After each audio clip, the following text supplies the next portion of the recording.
Well, hello, my beautiful souls, and welcome to FireStarPassion. This is going to be your astrology for February 2nd, 2026 through February 9th of 2026. Tarot is included. Timestamps for each zodiac sign will be pinned in the comment section down below. Don't forget to like, subscribe, and hit that notification bell so you're notified the next time I upload or go live. Now, if you hold through to the very end, I do have a special announcement. So without further ado, let's get into the astrology first. Today, we are mapping out one of the most pivotal weeks in the early 2026. So we're standing in this afterglow of the February 1st full moon, in Leo, I might add. But please don't let the celebratory vibes fool you, because the ground beneath us is about to move. In this video, we're going to be breaking down Uranus direct station on February 3rd, the mental shift into Pisces on February 6th, and why the waning gibbous is your secret weapon for what I call a dream audit. We're also going to be pulling the tarot cards that define this exact transit. So let's dive into the stars.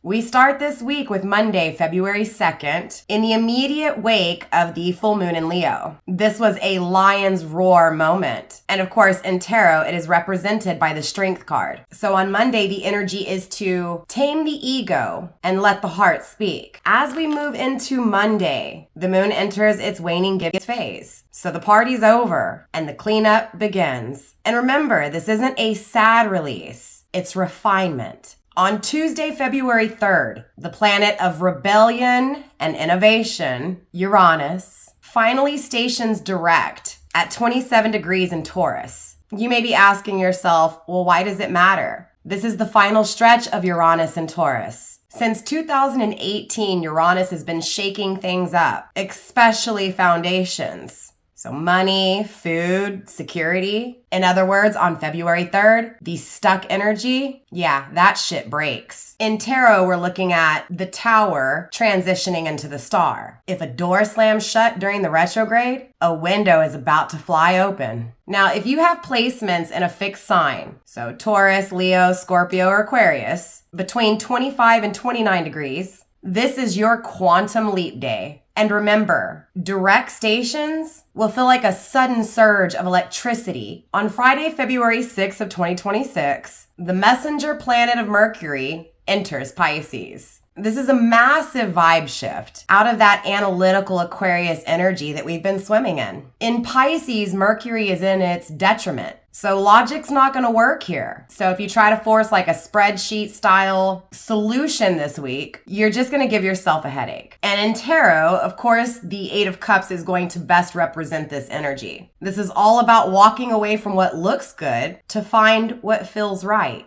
Now remember, we also have Mercury going retrograde in Pisces on February 26th. So during the time frame of February 6th through February 8th is what we call the shadow phase. So definitely use this time to capture creative ideas, but please double check any type of communication from text to emails, because this creates that mental fog. You know, when tarot readers say Mercury must be retrograde, that's why we're having communication issues. Yeah. So while the world is telling you to keep up the grind, the moon's telling you to gather. So of course you've learned something huge from that Leo full moon. Now, how do you teach it? How do you share it? In tarot, this is what we call the hermit. It's not just about being alone. It's about carrying your own light. So let's do a quick fire breakdown so you can plan for your week. Monday, February 2nd, we have that full moon integration, so rest. Tuesday, February 3rd, we have Uranus going direct, so expect a breakthrough or even a sudden phone call. Thursday, February 5th, we have the auspicious day. Jupiter is direct. This is a good day for contracts, weddings, ceremonies, house purchases. Friday, February 6th, Mercury enters Pisces. Journal your dreams. On Sunday, February 8th, we're going to be preparing for the reset. So you see, this week is all about the bridge between the electric Uranus and the mystical Pisces. So don't be afraid of the change coming on the 3rd. And don't be afraid of the silence coming on the 6th. You see that dream audit? It helps us to decide which parts of the past we're going to be bringing with us to the new age of Uranus and Gemini. So let's take a look at how this is going to affect each zodiac sign. Again, timestamps are pinned in the comment section below. What's up, Aries? Welcome back to the channel. We are diving into the week of February 2nd through the 8th of 2026. And listen, Aries, you need to buckle up. We are currently in the calm before the storm. Because in just a few days, your ruling planet and Saturn are going to be making some massive moves. But this week, it's all about power, networking, and keeping your secrets close. First up, your social life, it's on fire. With a heavy planetary cluster in your 11th house, your phone is going to be buzzing. This isn't just about hanging out with your friends, but it's about who you know. 2026 is a year of huge transitions for you. I'm talking big, Aries. And this week offers a golden window to connect with people who can actually help you reach your goals. So if you get invited to a late night happening or a social gathering, go. Your next big opportunity, well, it's likely sitting in your DMs right now. Now let's talk business. Your ruler Mars is still exalted in Capricorn in your 10th house. Translation, you're a powerhouse at work right now. You're ambitious, you're driven, and you're probably intimidating your boss just a little bit. A word of warning though, don't let that fire turn into a bridge burner. With this much energy, it's easy to get into a power struggle. Use that drive to crush your own tasks, not to tell everyone else how to do theirs. So patience is going to be your superpower this week. On February 6th, things get a little quiet. Mercury moves into Pisces, which is your 12th house of secrets and subconscious. You might find yourself wanting to retreat, or you might have this feeling that there's something going on behind the scenes that you just can't quite see. Watch out for gossip. With Mercury here, secrets have a way of slipping out. If you have a big plan you're working on, keep it under wraps until the end of the month. Use the weekend of the 7th and the 8th for some you time. So meditate, journal, read, or get some extra sleep. You're definitely going to need your energy for what's coming next. It's simple. Network like a pro, work hard but stay humble, and from Friday onward, keep your circles small and your plans private. If you want to stay ahead of the massive Saturn shift, which is coming to your sign later this month, make sure you hit that subscribe button and turn on those notifications. Moving forward, Aries, let's take a look at what the cards have to say. Now, I went ahead and pulled the overall energy off of camera just to save some time. You received the 11th house, Leo, the lover, and number 22, the crossroads. And it's interesting that you're giving the 11th house because that's the focus for you. So focus on your hopes and your wishes, Aries. Do it for the future. And I feel like you're going to impact humanity in a big way too. With Leo, the lover here, you could be craving a lover who showers you with gifts, with love, with affection, or you could be craving this with a Leo. You may also have Leo in your chart, and if so, it's just confirmation for you. It doesn't have to be. This could also be time frame. Someone expressing what they feel, someone expressing their emotions, their love for you, someone who's very confident, who's flirtatious, but someone who could be very egotistical as well. Someone who can be a little too proud at times. Someone who can do things in an excessive behavior, so taking too much or doing too much. But they're trusting what they feel. They're trusting this urge to speak words of love. The crossroads is very comparable to like the Queen of Diamonds or the Queen of Swords. So being at a crossroads, needing to make a decision. This person expressing their love to you, Aries, could put you at a crossroads, could have you really faced with a dilemma where you feel like you have to make a decision. It does feel like a problem. And I'm also getting that there's several possible outcomes here. Several different alternatives lie ahead. So which one do you choose? Which direction do you go? I will say that this card is challenging you, Aries, to take a different path, to take a different choice from what you're used to usually taking. So different is the word for you. So you see some of your choices here are an advantage and some of your choices are a disadvantage. What I'm really getting, Aries, is that the choice has to be weighed. The options have to be weighed out here. So step out of your comfort zone. So Aries, let's dive deeper into this energy and make sure that it's coming through clearly and loudly. Universe, let's clarify this energy for Aries, please. Okay, first card, we have the Strength card in the reverse, which is the overall energy, but opposite, right? So that full moon in Leo, or the absence of it, or the absence of something on this full moon in Leo. Or maybe this person who's absent coming through on this full moon in Leo. This feels like, Aries, someone who has actions without thought. So someone who has no control or makes you feel out of control, or makes you feel like you're losing control, or you do lose control, or you did lose control. This is feminine energy without spirit. So not in higher self. So not attached to emotions, not attached to what's felt, lacking something emotionally. Remember, because what's craved here is this Leo energy, this lover who's warm, who's affectionate, not having it. So for some of you guys, you possibly don't have this under this new moon in Leo, or again, this person who feels this calling to express to you, right, comes during this full moon. For each of you guys, it's going to be different. Of course, a personal reading is always required to make sure that these readings are yours. So take what resonates and leave what doesn't. Universe, more for Aries, please. The second card on the table with the King of Swords in the reversed. So this is someone who is indecisive or has you feeling indecisive, incomplete, lacking information. Incomplete information, something's missing, something wasn't said, something wasn't communicated, something wasn't expressed. Again, something is lacking under this full moon in Leo, but at the same time, under this full moon in Leo, something is being created, and that is this desire to express and communicate what is felt. Again, it either puts you in this indecisive energy, Aries, or this is someone who was indecisive in the past. Again, someone who has you feeling incomplete. And the reason they had you feeling incomplete, Aries, is clearly because they were incomplete. There was something missing in them.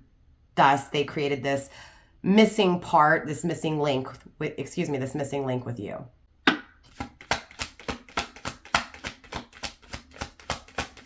Universe, more. You're also receiving the Page of Cups in the reversed. I feel like, Aries, if this reading's resonating for you, it just feels like you trusted this person too soon. This person was keeping secrets, and they're going to be expressed. They're going to be exposed. This person's deepest, darkest secrets, I mean, it's like this person is feeling like their privacy is being violated. So they're being vulnerable.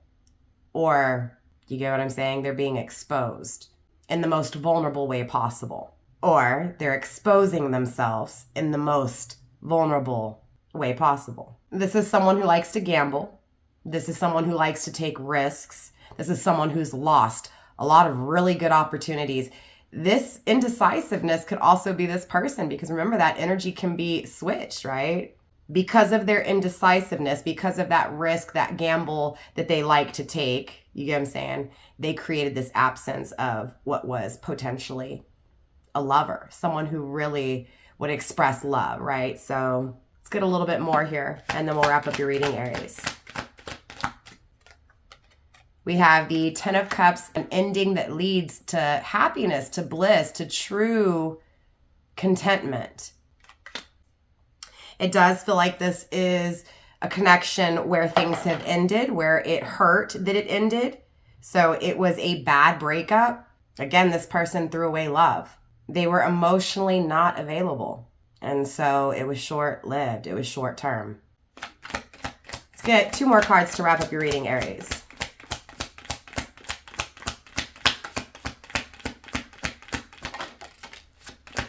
That is the Moon card in the upright. And for the final card, we do have the Nine of Wands in the reversed. In the upright. I don't know why I said that backwards. So obviously there's things here that are unknown, right? So knowing it, feeling it, knowing that things weren't released, knowing that things were hidden. And what's hidden, what's not seen, is very magical. That's why it's felt. The unknown, the not knowing, but feeling it, psychic powers. I'm really getting heavily at night too, right? That's when your intuition's really kicking in. When you sleep, the real divination is taking place. Subconsciously, unknown. This could be being done to you. You could be dealing with Pisces, or Pisces within your placement could be of huge significance. So I would advise you to take a look at your Pisces placement If not, check out the Pisces reading in today's video. That timestamp will be down below. You see, this person neglected you. This love was neglected. There's this stagnation. There's this flow being choked, being stopped, being grounded by the King of Pentacles in the reversed. This is someone who is greedy, who is delusional, and someone who really loves to control the situation or to feel like they're controlling things. So Aries, that is all I have for you guys in this week's astrology and tarot. I will see you next week. Make sure you hit that subscribe button and hit that notification bell. Stay bold, Aries. Peace out. All right, Taurus, so welcome. If you feel like you've been running in place, well, get ready. The week of February 2nd marks a massive turning point, especially for your sign, as the cosmic break finally releases. And the headline event happens on Tuesday, February 3rd. Uranus, the planet of innovation and rebellion, it finally stations direct in your sign after months of retrograde. This is your personal green light. That stuck feeling?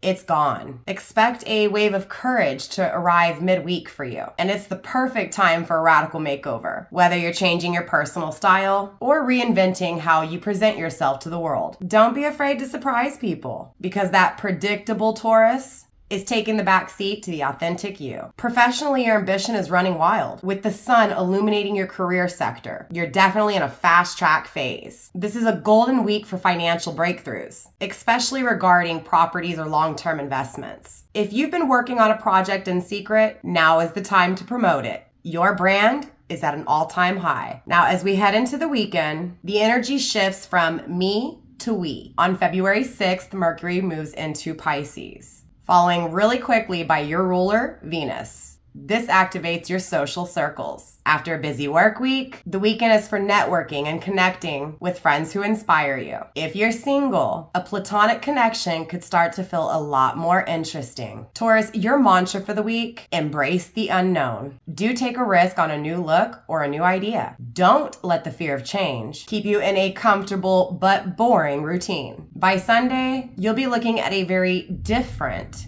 and much more exciting version of your life.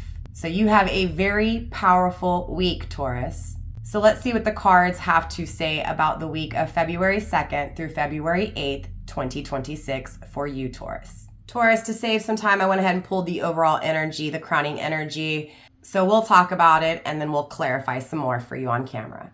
Taurus, you are receiving Mars, Capricorn, the boss, and number 19, the Tower. So with this Mars energy, Taurus, the universe, Mars specifically, is wanting you to confront, to force yourself to do something different. You could be dealing with a Capricorn or have Capricorn placement somewhere within your chart.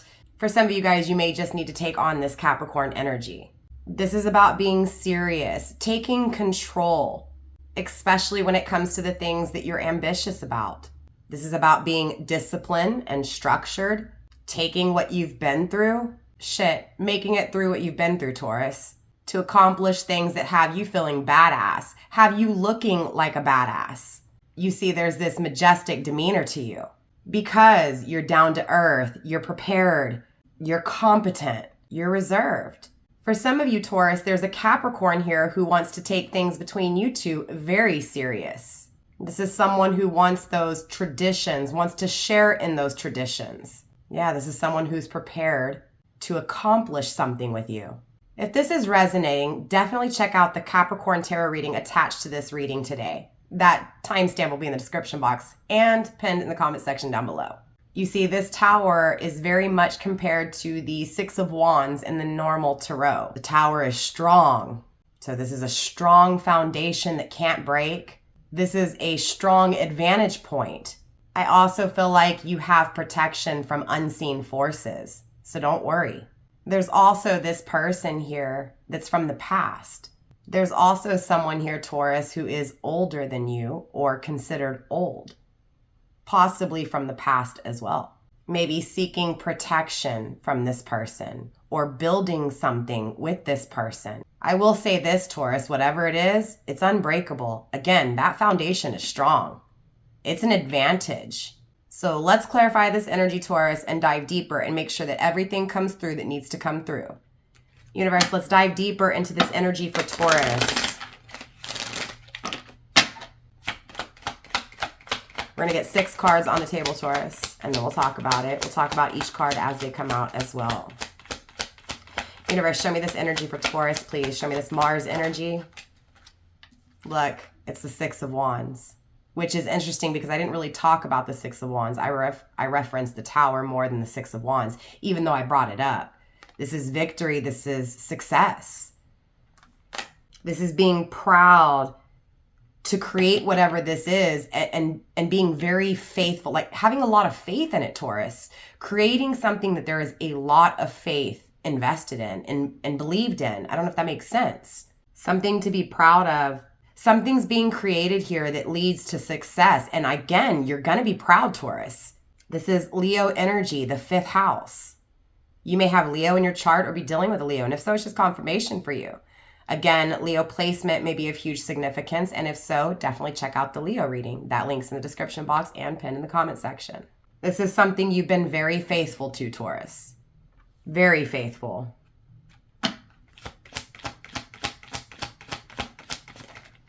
We have the Knight of Cups in the reversed coming through, as well as the 2 of Wands in the reverse. Lots of fire energy for you, Taurus. So lots of passion, lots of desires here. Being confused in regards to your emotions. Being confused when it comes to messages that you receive.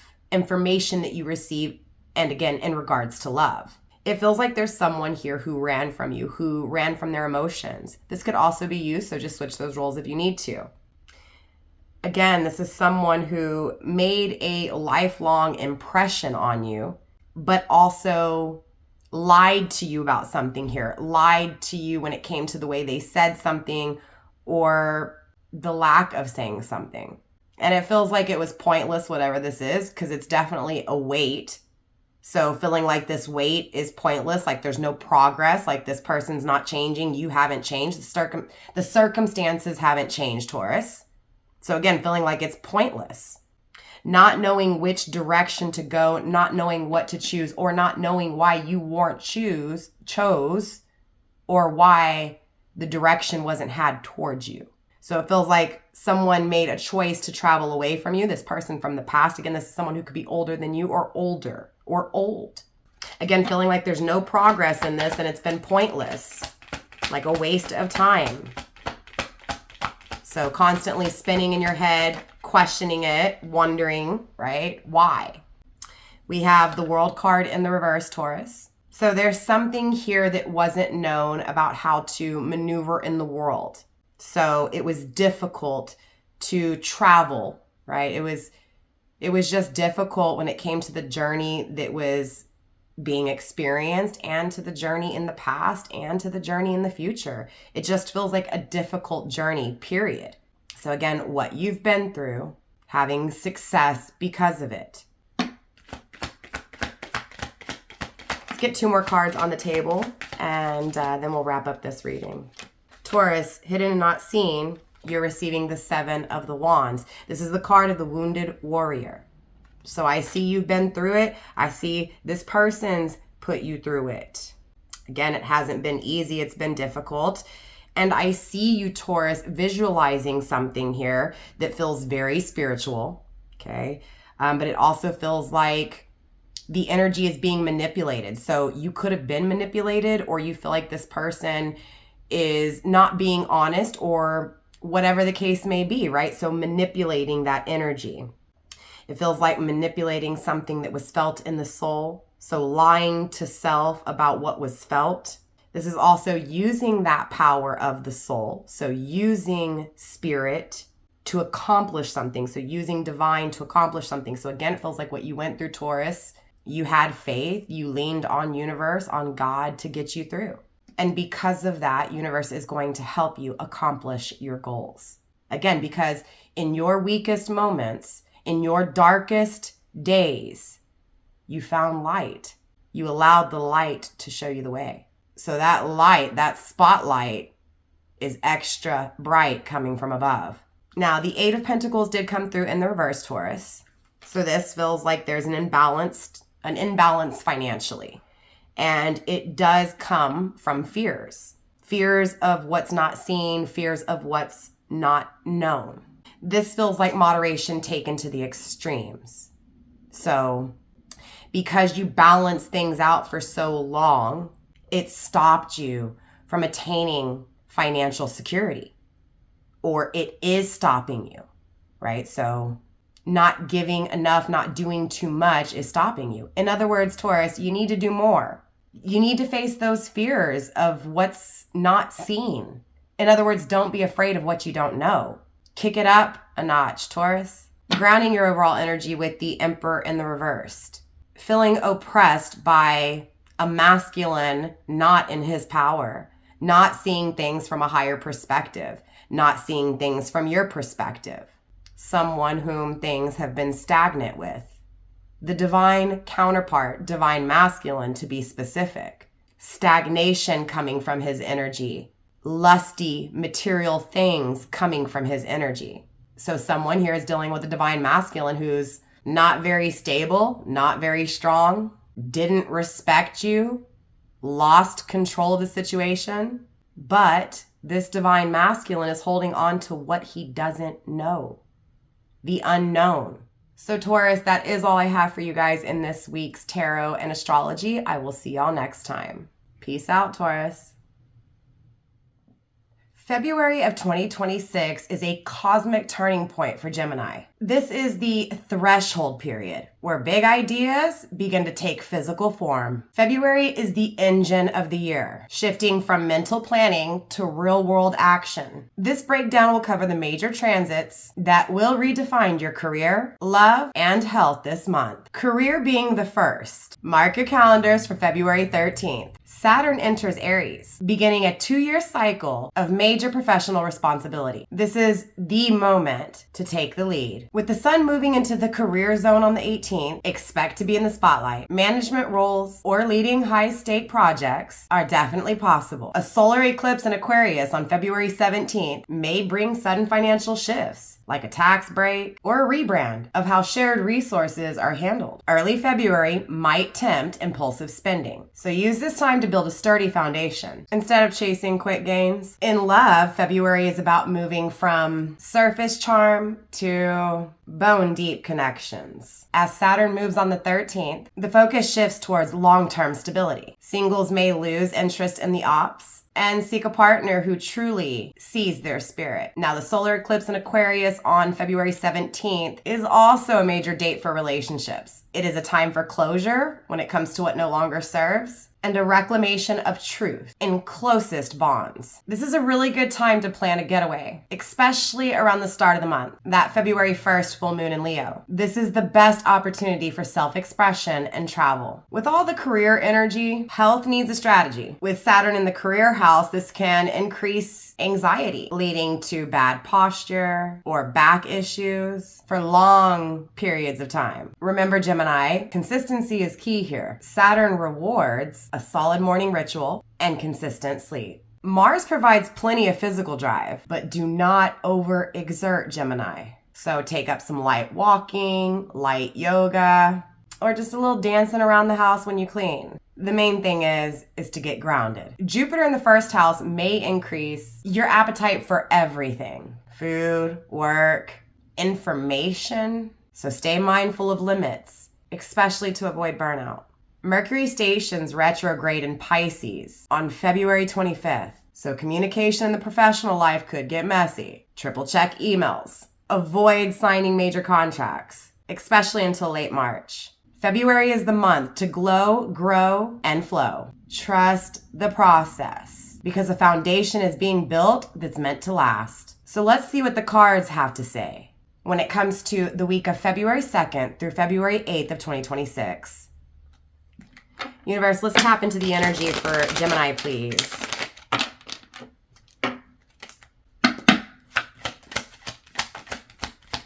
Universe, show me more when it comes to the energy for Gemini, please. First card on the table, we do have the World card in reversed. Gemini, it definitely feels like whatever you're encountering, it's not easy. It's difficult, right? It's been a difficult journey. It is a difficult journey, excuse me. It feels like it's going to continue to be difficult journey, or at least from your perspective, right? Maybe there's a need here for seeing things from a different perspective. Interesting. I skipped your overall energy. So I pulled the overall crowning energy off of camera and my mind just totally skipped it. So you could be really just overlooking things here, Gemini. Or maybe it's the need for you to overlook something. Or maybe you have overlooked something. Your first card, when it came to the overall collective energy that I forgot, you did receive Pisces. You also received the card of Libra, as well as card number 10, the Jack of Diamonds. Gemini, this is about you getting out of your head and trusting your intuition, trusting your instincts. I mean, because this feels like you couldn't make up your mind about something. Again, because you were in your head over this, really thinking about it, really thinking about, do I do it? Do I not? I also feel like what's happened here is ultimately to fully experience something, it has to be done based out of a decision from what's felt, again, spiritually, instead of what's being thought about here. Does that make sense? So again, it's putting yourself in a place of not necessarily emotions, but intuition, spirituality, right? That calling, that hunch, right? That feeling. So ignoring it and possibly this journey, this experience being difficult for you, Gemini. We have the beacon coming through. For some reason, I'm getting controlling your passions or someone controlling what you feel passionately about. Absolutely, you could be dealing with a masculine here, specifically a fire sign, possibly even a Sagittarius, Capricorn, Cusper, doesn't have to be. You could also be dealing with a Pisces or Libra, again, doesn't have to be. This could also be placement. If you do have any of this in your placement, definitely look into that zodiac sign, the tarot reading down below. Those timestamps, again, are pinned in the comment section down below. Again, that's Pisces, Libra, or Sagittarius, Capricorn, Cusper, okay? This just feels like the ability to control things because you master energy, right? Or again, someone being able to control things because they master energy. So if this is you, you give hope, right? You give hope to diversity, things that are different. You give hope that there is a different outcome or a different journey, right? If you're dealing with someone here, this is being hopeful that even though that you guys are different or completely just have a different lifestyle, have different belief systems, right? Again, complete opposites here. Giving hope that someone will finally step up and take action in regards to it. So this could be a desire within self. This could also be a desire within someone else. This someone else could also be ignorant to what goes on around them. Maybe you're ignorant to what's going on around you, Gemini. Okay, we have the Six of Wands in the reverse. So this is failure. This is letdowns. This is being ashamed of those failures. Being ashamed of what's been lost, right? Failure, loss, losing. So it feels like for some of you guys, you're dealing with someone here who controlled the situation, controlled those desires, but still hoping that this person steps up and leads. Again, for others of you guys, this is you wanting to step up and lead and saying, you know what, I want to control these desires that I have. Or on the flip side with this overall energy, not controlling things, right? Maybe you have a problem controlling things and maybe, you're needing to let go of that ego, that masculine energy and put yourself again in that place of what you feel, instincts, intuition, right? Again, it feels like the reason you're failing, Gemini, or the reason this person is failing is because, you get what I'm saying? They're trying to control things. They're in their head instead of just going with what they feel. This is why there's failure. This is why there's loss. We have the Justice card in the upright, hidden and not seen. We have the Two of Pentacles in the reversed. So whoever this is that we're speaking on was afraid to take things to the next step. Again, whether this is you or your person. So because of it, things never developed. Things were lacking. Things, again, failed. There was this stuck energy because there was this assuming by what is being seen and not what's felt. So again, it's like someone didn't see what was really in front of them. Instead, they were paying attention to what was happening. This is in regards to someone who juggled, right? I'm more focused on what's happening around me, not who's in front of me or what's in front of me. So I'm assuming that what is in front of me is something, all because of what's going on around. But there's justice here in regards to it. So something balances out, something becomes fair, something corrects itself. Someone corrects their choices they make. Someone is more stable. Someone is seeing all sides, all perspectives here. This is someone who's guided by law, by the upper courts, by divine energy. So a fair ruling. For someone here, Gemini, you may be having a fair ruling in a court case. Let's get that final card for you here, Gemini. We have the Devil, right?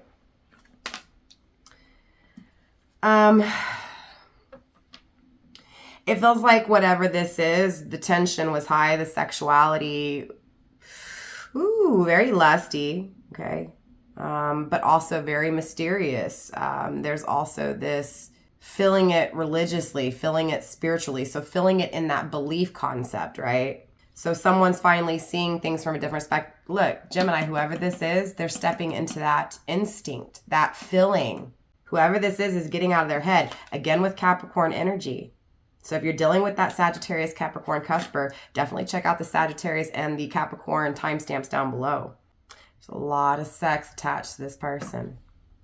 Maybe even some kind of crazy fetishes and stuff as well here. Okay, this person is visualizing you. They're manifesting you here, or you them, right? This is someone who's working on themselves spiritually. This is someone who manipulated things, right? Manipulated energy, right? Really attached to this King of Wands here. Someone who used that passion, that desire, that attraction, that sexuality to, again, manipulate. Using that power, right? What's felt soul to soul, using the power of instinct, right? Using that feeling to accomplish something here. Using their power to accomplish something. Okay, Gemini. So with that being said, that is all I have for you guys in this week's reading. I will definitely see you for next week's Astrology and Tarot. Welcome, Cancer. We are moving into the first full week of February 2026, and the stars are asking you to balance your checkbook while opening your heart. Coming off the heels of the February 1st full moon in Leo, you might be feeling a little bit of a emotional hangover, but don't worry, Cancer. Clarity is on the way. So the start of this week from February 2nd through about February 4th, it's all about your 8th house of shared resources and finances. If that full moon highlighted a budget gap or an ending to a specific income stream, now is the time to tighten that belt. Don't panic, just get organized. The stars are rewarding those who prioritize security over impulse spending right now. By midweek, the fog begins to lift. Mercury is boosting your mental clarity, making this a prime time or a prime window for difficult conversations. If you've been holding your feelings back from a partner or a close friend, the energy between February 4th and 6th, it supports honest, heartfelt breakthroughs. You'll find that the words you need come much more easily than they did last month. The energy shifts beautifully on February 6th as Mercury enters fellow water sign Pisces. Suddenly you're feeling a surge of wanderlust. You might be tempted to book a spontaneous getaway or dive into a new spiritual study. While Jupiter is still in your sign, giving you that golden glow of protection, just make sure your bank account says yes before you hit confirm on those plane tickets. Your mantra from February 2nd to February 8th, 2026 is, I am secure in my resources and clear in my truth. Use this week to prepare for the bigger career shifts coming on February 13th. Stay grounded, keep your budgets, and let your intuition guide your social life. Let's see what the cards have in store for you when it comes to this week, February 2nd through February 8th of 2026. Now, I went ahead and pulled the overall energy off of camera just to save some time, so let me break that down real quick. Then we'll clarify on camera. Cancer, you're receiving the moon, the 5th house, and card number 6, the clouds. Very comparable to the King of Swords in the Tarot. So Cancer, there's someone here who obviously caused a reaction out of you, or maybe you're trying to get a reaction out of someone. What I'm really getting is you want to nurture someone's feelings. You want someone to nurture the feelings they have for you. With the 5th house here, we've got Leo energy, so you could be dealing with a Leo. I mean, obviously the moon energy is you. So this Leo could have caused a reaction, or someone, kind of entertaining Leo's energy, using that strength or using what's felt very strongly to create a reaction. So again, it feels like this person has really pushed you or got your emotions going. Again, this is someone you feel very strongly for, Cancer. I also see with the clouds here, this person has you very worried. Clouded visions, not being able to see straight, not being able to see right. So confused, depressed, moody. For some of you guys, troubles are approaching. For others of you guys, troubles are, receding. You could also just be kind of living on this cycle where it's like a familiar place, but it's that uncertain space, that confused space. Let's clarify. Let's dive deeper into this energy, Cancer. Let's break it down. Universe, show me what's going on here with Cancer's energy, please. First card on the table, Cancer, we have the King of Swords. So, King of Swords twice. Again, this is either someone who keeps coming back into your life, or you allow to keep coming back into your life, or it's just the same situation with a different person, right? Just the same cycle over and over again. It feels like needing to make a final decision here and to be very clear when it comes to the judgment that's about to be laid on someone here. This is like for good, Cancer. Universe, show me what's going on. Show me more into Cancer's energy, please. We're going for 6 cards, Cancer. Talk about each one as they flip or land on the table. We have the Lovers in the reverse. Yeah, this is a breakup. This is finally saying done to something that, it just feels like it was a lot of lies, cheating, right? Infidelity. Definitely some massive distractions. I'm talking about large distractions, not just little things, big things. This is someone who tricked you, who lied to you, who deceived you, right? Again, you're tired of the uncertainty caused by the lies and the trickery of this person, right? So either needing to make that final decision with this person, or finally making that decision to say, this is it. I've had enough. I've had enough of the cheating, of the infidelity, of you always being distracted. Hidden and not seen, we have the 6 of Wands, which is very, very interesting. If you are a Gemini, Cancer, Cusper, I would definitely recommend you checking out the Gemini reading. This card did come through, right? This loss, being ashamed of losing. It feels like that judgment, right? It feels like the final straw and someone finally feeling the loss, ashamed for letting their behaviors lead to this loss. 5s, right, really symbolize challenge, conflict, war, right? A battle that's very difficult, and having to perform during this battle. It feels like a part of the battle was entertaining this for so long, creating it, or it being created, that love, right? That joy, that pleasure, right? Just feeling like, again, just feeling like it was a movie. It was a fantasy. It was a facade. Again, because things aren't changing. We have the Knight of Pentacles in the reverse landing on the table as well, Cancer. Again, it feels like you're always always searching, and it's never ending. And so, again, you just always feel like there's something always missing. That there's something here incomplete, Cancer. Even after losing whatever this is, or failing at whatever this is. We have the 6 of Pentacles in the reverse. This is, unreciprocated love, what you are putting into something you're not getting back. because of someone's vices, because of substance abuse, possibly for some of you guys. Again, just this discomfort that's happening with this person, right? So this person's discomfort, it was like you were giving to their discomfort, to their substance abuse, right? Their vices, Cancer. Let's get that final card for you, Cancer. Hidden and not seen, we have the Beacon, the King of Wands. Again, check out the Gemini, because the King of Beacons was there as well. That Death card is grounding your overall energy, okay? Right under that, we've got the Three of Cups in the reverse. Again, that infidelity, what this person was doing aside from you, right? And then tricking and lying to you about.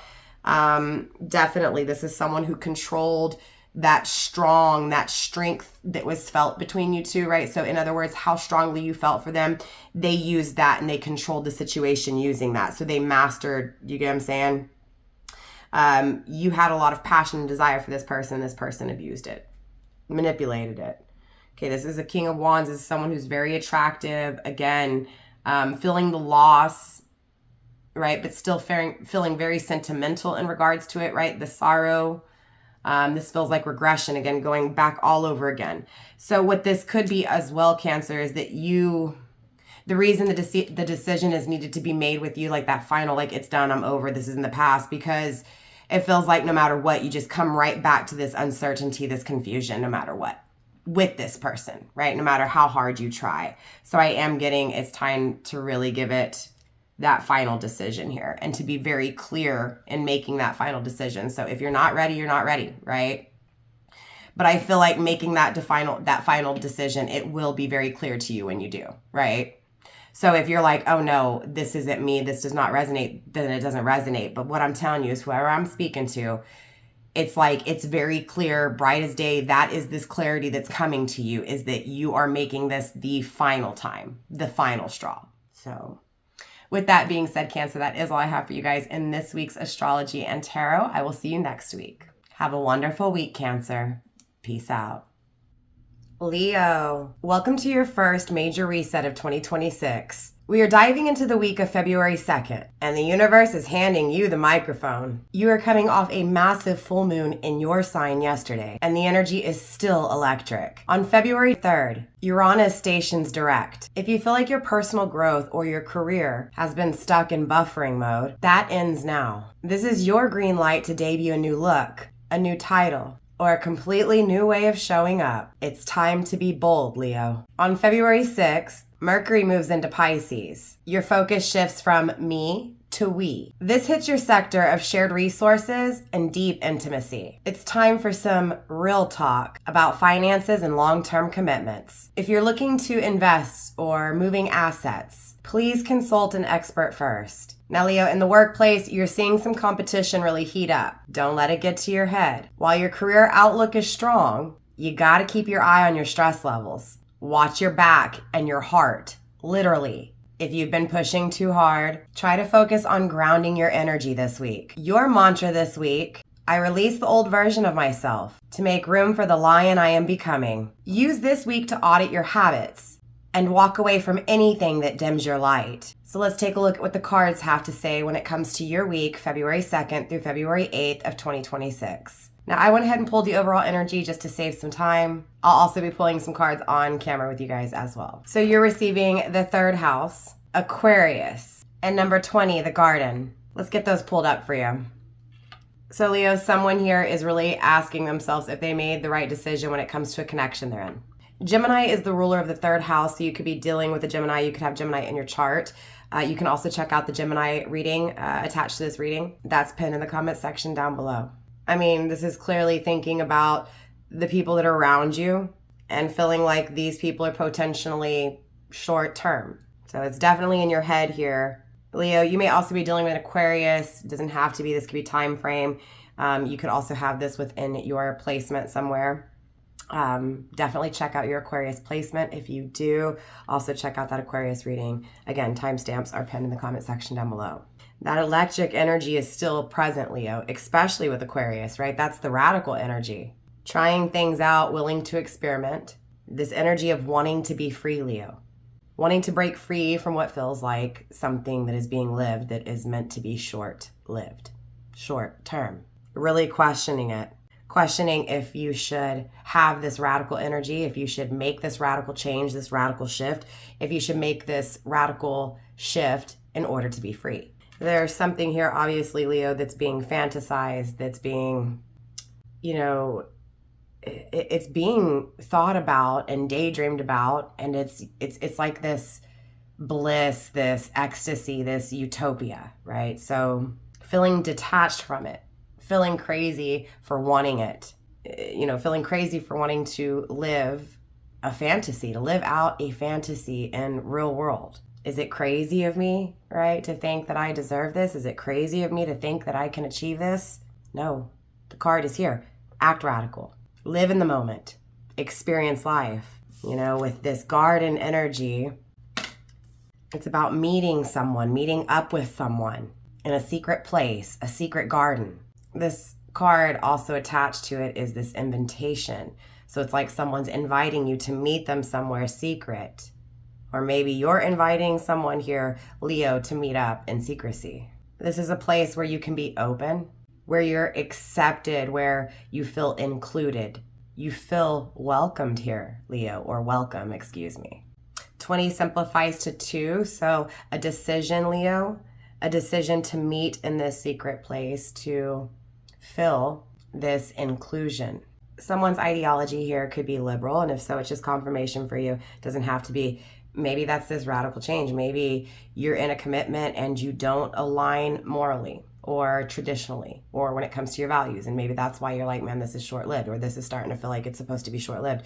We don't really get along. And so now I'm questioning if this is meant to be. That's pretty damn deep, Leo. And I mean, this feels like living on the edge, disrupting your life or causing disruption in whatever you've created in your life. Let's dive deeper. Let's get some more cards on the table. We'll talk about it. I'll put it up on camera for you guys as well. Universe, let's dive deeper into this energy for Leo, please.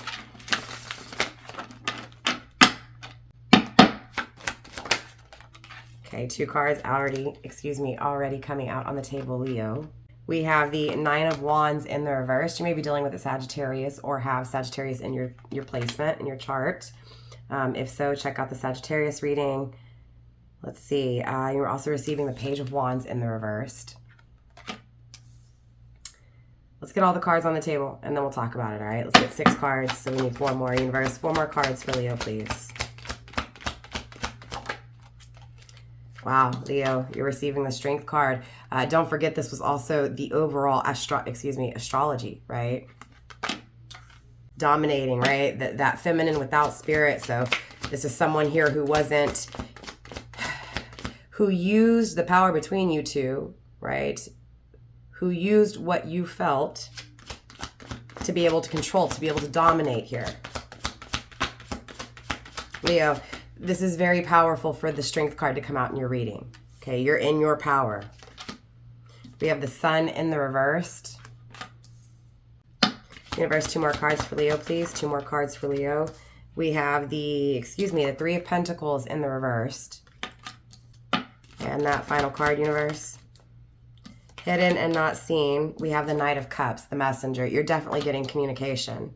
You're definitely getting an invitation to meet up somewhere. Maybe the beginning of this week with this full moon in Leo energy. It could also just be the effects of this full moon Leo energy causing this person to reach out and say, hey, let's meet up somewhere private. Okay, we have the Judgment card in reversed, grounding the entire energy of your reading today, Leo. Let's get these cards on camera for you. All right, Leo, so this is obviously someone who created a block. This person may even have you blocked or has just blocked your energy, blocked you from being able to speak to them, see them, right? So again, this person is just blocked off. It feels like since they've blocked you off, they've learned a lot. Absolutely. I do feel growth and, this effort being had, right, in what feels like blocking you. But yes, in the same breath, this person did refuse to grow with you. And at some point through this growth, they've realized that blocking has stopped them from fully potentially reaching that growth that they want. So there's still more growth to be had is what I'm getting, Leo, from this person's energy. But they were deathly afraid of what was felt, that passion. Again, that same passion that they used to be able to control, to dominate here. This person was not prepared for what was felt between you two. They also felt like there was no purpose.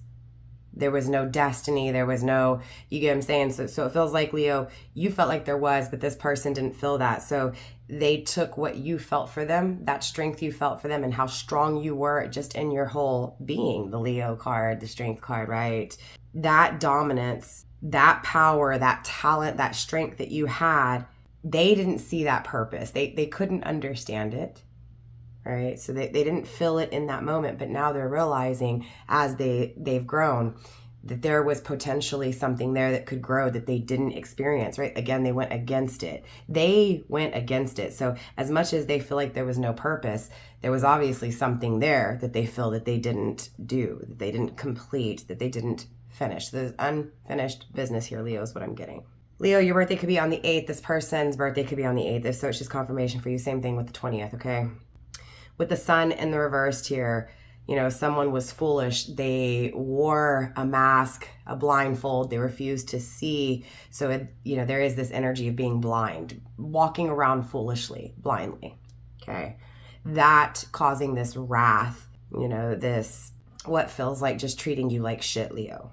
Yeah. I also feel like this person, Leo, excuse me, this could also be people because I wanted to say people. So this could be more than one person here, Leo. You do have the Knight of Cups as well as the Page of Wands. So there are two prominent masculine energies here. So you could have had two relationships, or a father, an uncle, or grandfather, that treated you like this, as well as a love partner here, right? It feels like this person that's coming in to bring this communication to you, Leo, they're bringing this energy of, I've got so much to tell you, right? Just like this overflow, this overpour of things.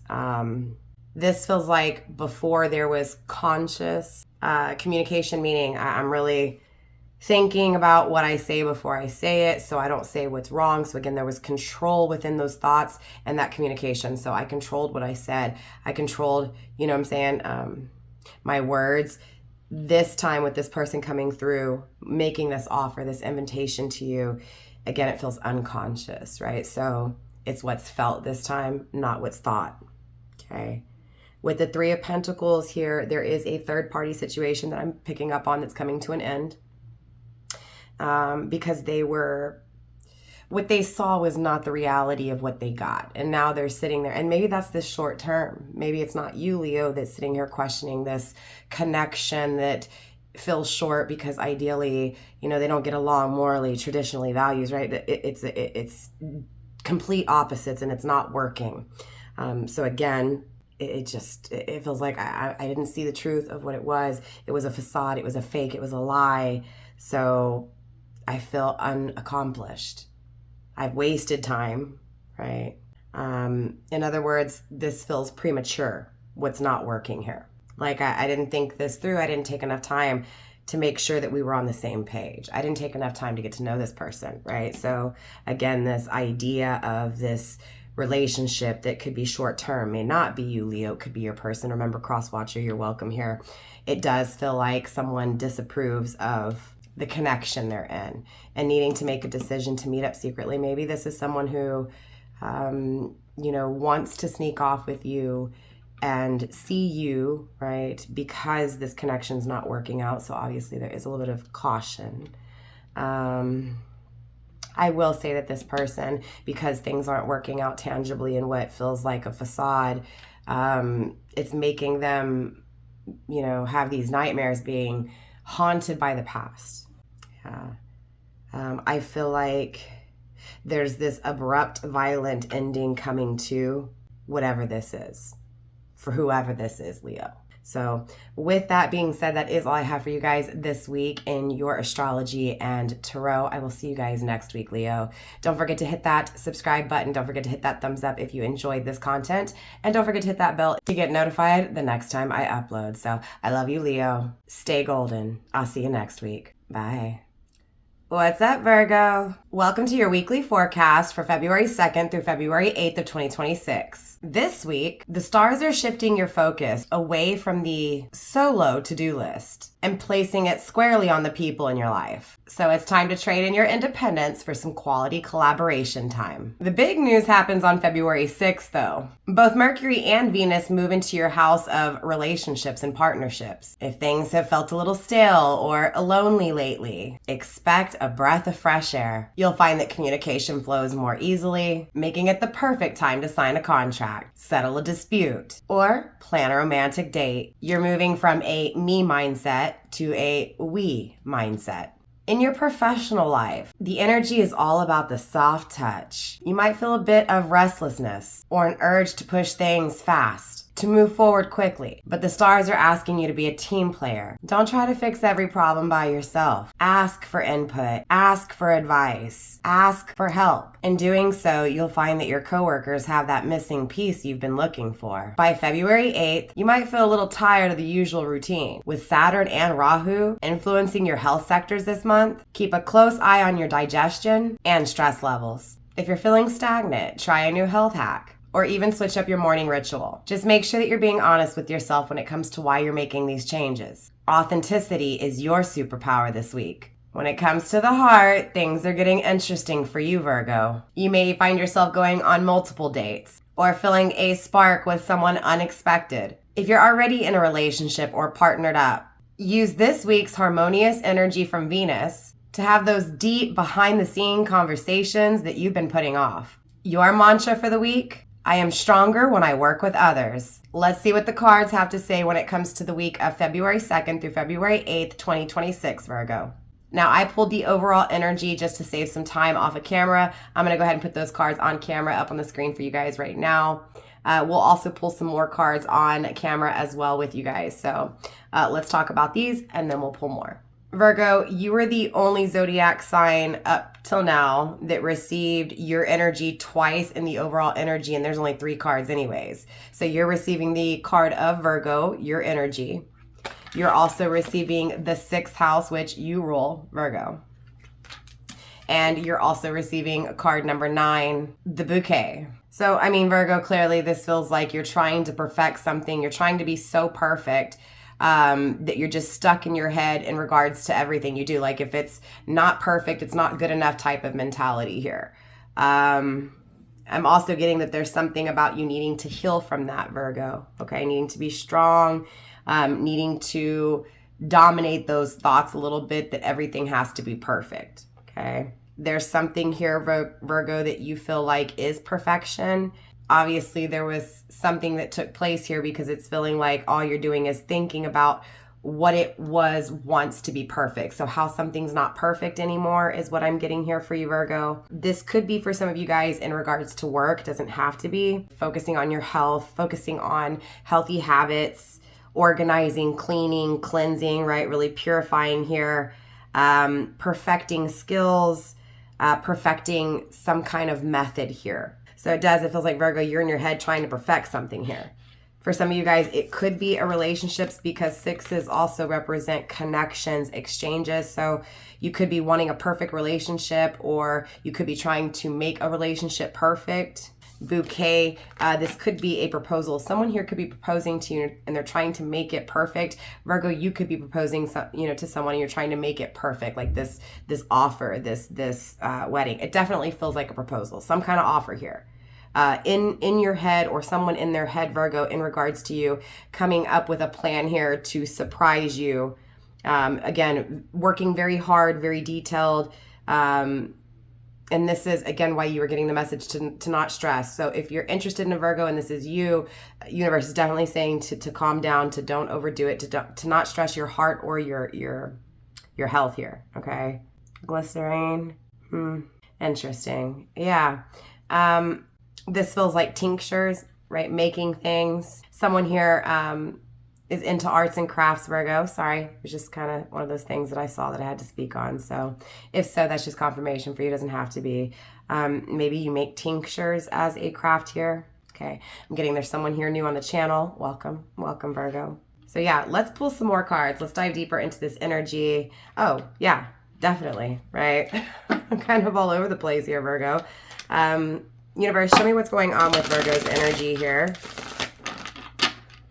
I feel like someone doesn't know what to do, or they're trying to figure out how to do it perfectly, right? This offer, this bouquet, Virgo, it's like what this person must do, or Virgo, it's like you've got to do this, right? Paying attention to those details, giving to someone here, right? Making that offer. Okay, in transition, we do have the Ace of Wands. I'm going to get all the cards on the table. I'll pull it up on the screen and we'll talk about it. Universe, show me more. 5 more cards for Virgo, please. It's interesting because it feels like someone just got out of a relationship, or someone is recently divorced and already trying to make an offer here. This could be you, Virgo. This could be someone you're dealing with. Okay, you're also receiving the Moon card coming through. So there is some illusions here. There is something curious, definitely something curious, needing to find out something. So again, maybe that's this curiosity coming from this person's energy if you're going to say yes, because again, it feels like a big ass secret. You know what I'm saying?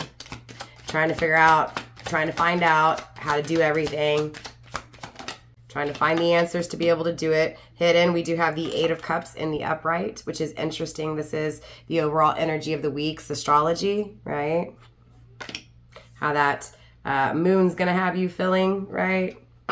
Walking away, moving forward, right? From a balanced standpoint, releasing what no longer serves in order to support what does. You're also receiving the Queen of Pentacles in the upright. Sorry, the Knight. I don't know why I said Queen. The Knight of Pentacles in the upright, Virgo. 2 more cards, Universe for Virgo, please. Someone's seeking something here. They're seeking this answer. They want to know if you're going to say yes. We have the 8 of Swords coming through in the upright. Driving themselves crazy. 5 of Cups in the reversed. Okay, so this person that's making this offer, Virgo, whether this is you or someone making this offer towards you, they're fearless. You're fearless, right? With the 5 of Pentacles grounding the overall energy, blah.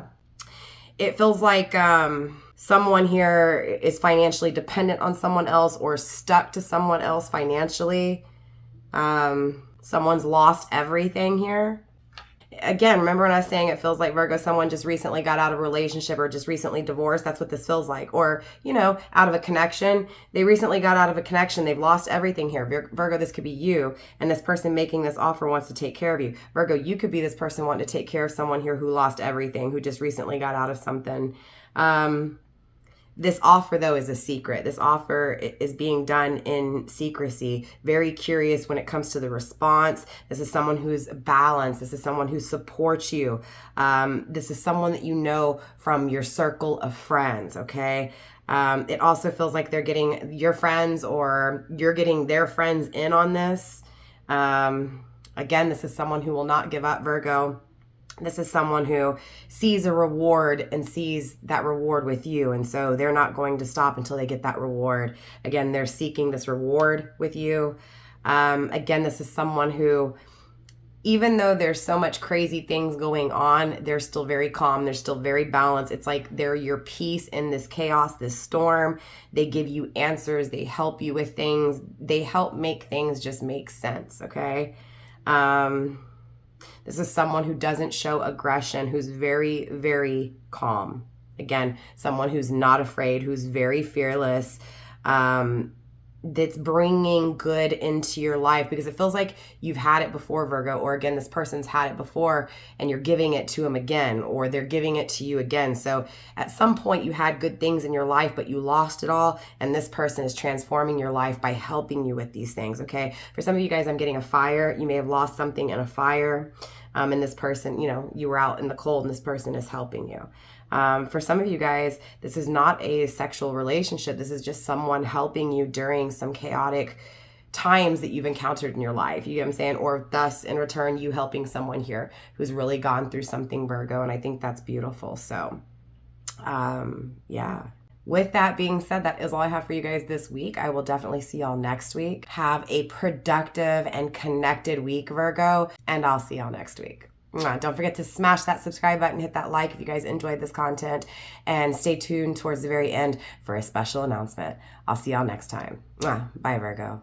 Libra, welcome. This week, February 2nd through February 8th, 2026, marks a pivotal shift for you. We are moving away from the heavy domestic focus of January and stepping into a period of professional harmony and social expansion. Let's take a look at how the stars are aligning for your sign. We start the week with high energy in your sector of true love and creativity. Following the full moon from February 1st, the early days of this week, Monday through Wednesday, are your golden windows for romance. So if you're single, don't stay home. This is the perfect time for you to network or say yes to a social invitation. For those of you guys in relationships, it's a beautiful time to reconnect by sharing in a creative hobby together. The big shift happens on Friday, February 6th. Both Mercury and Venus move into your job sector. If your workplace has felt chaotic lately, expect a breath of fresh air. This transit is all about collaborations. You'll find that colleagues are more receptive to your ideas, and teamwork becomes your greatest strength. It's a perfect time to pitch a new project or to resolve any lingering tension in the workplace. Financially, things are looking steady. With Saturn's influence, you might even see a decrease in unnecessary expenses. However, stay mindful of your health. You may feel your digestive system being a little sensitive this week. So watch out for acid reflux and, of course, stress-related indigestion. Stay hydrated and definitely stick to a balanced routine. Keep those energy levels high. Libra, your theme this week, balance through connection. Trust your team, open your heart, and remember to take care of your physical self. So let's take a look at what the cards have to say. I went ahead and pulled the overall energy just to save some time. I'm going to go ahead and pull those cards up for you guys on screen right now.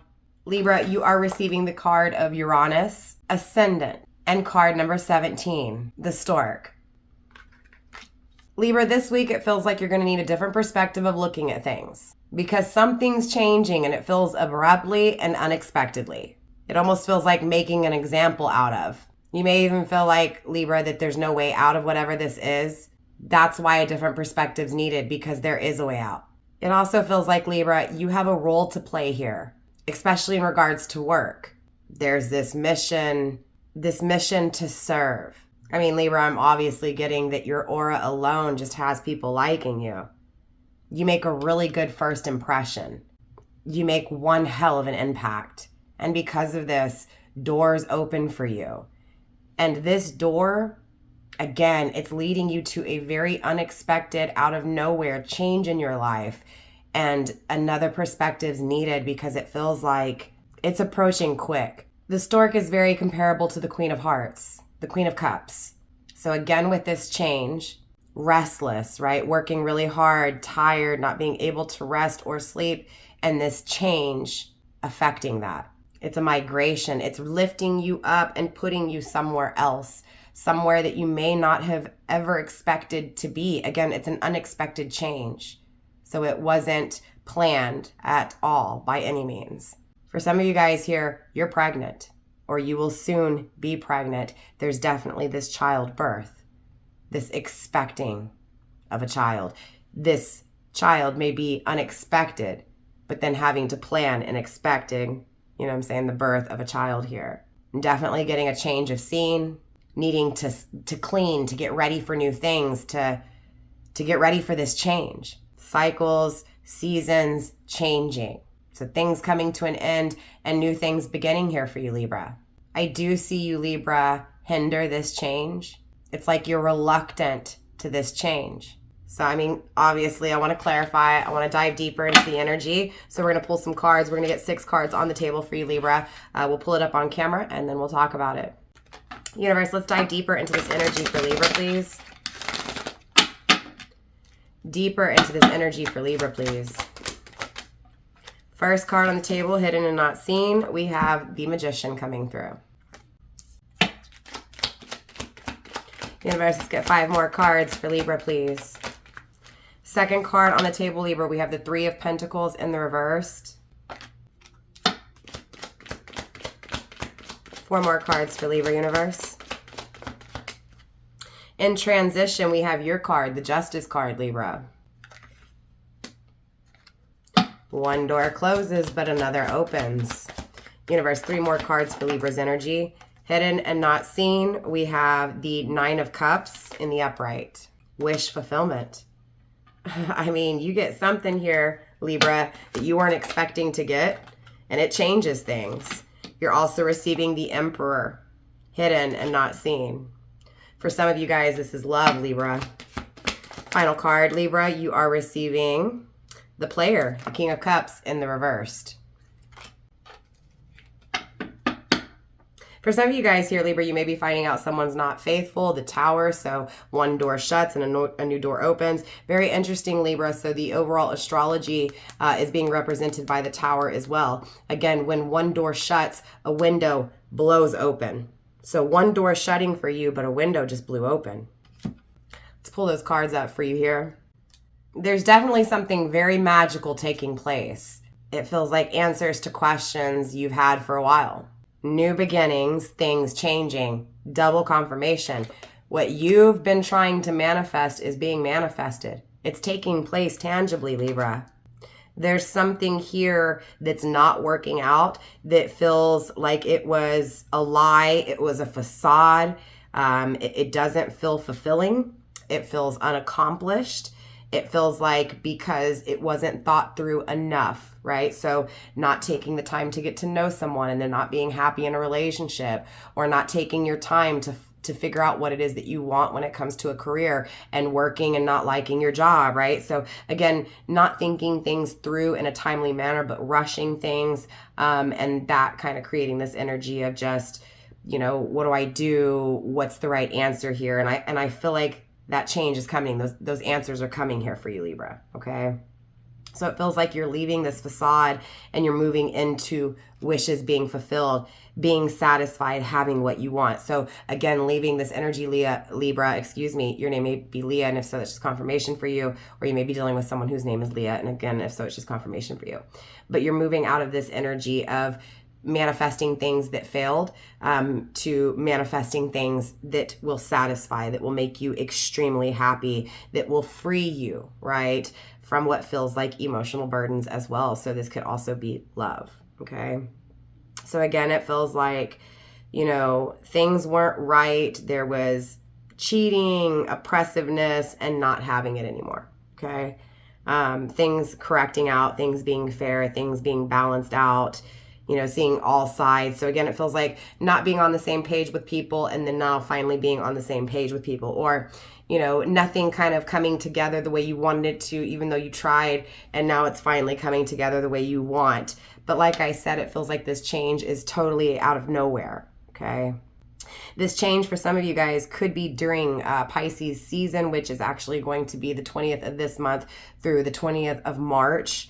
You may also be dealing with a Pisces cusper here, okay? Aquarius, Pisces cusper, doesn't have to be. Yeah, I'm also getting the 12th house, right, which is Neptune illusion. So again, with these illusions, the 9 of Cups, maybe you thought this is what would make you happy, and now things are changing because you're realizing this isn't going to make you happy, but what is changing will, right? So again, not realizing that what you created didn't really give you that wish fulfillment until you created it and it was unfulfilling, right? So now it's this change happens that fulfills you.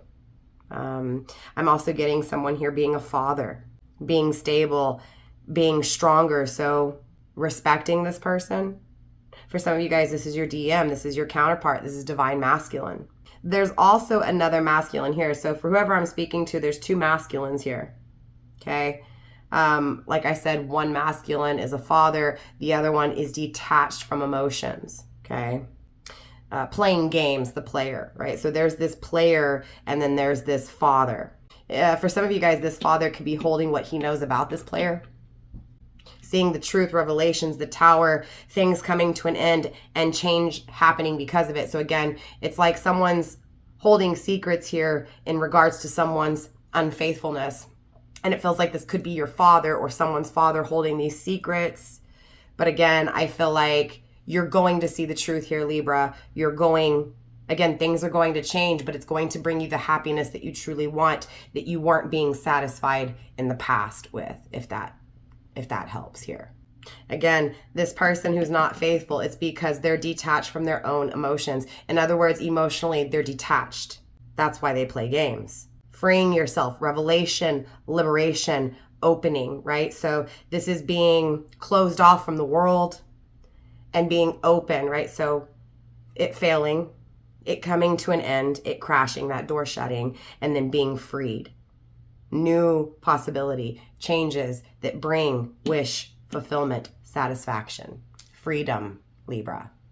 So with that being said, Libra, that is all I have for you guys in this week's Astrology and Tarot. I will see you next week. Don't forget to hang to the very end or to check out the timestamp for the very end outro where I will announce my special announcement.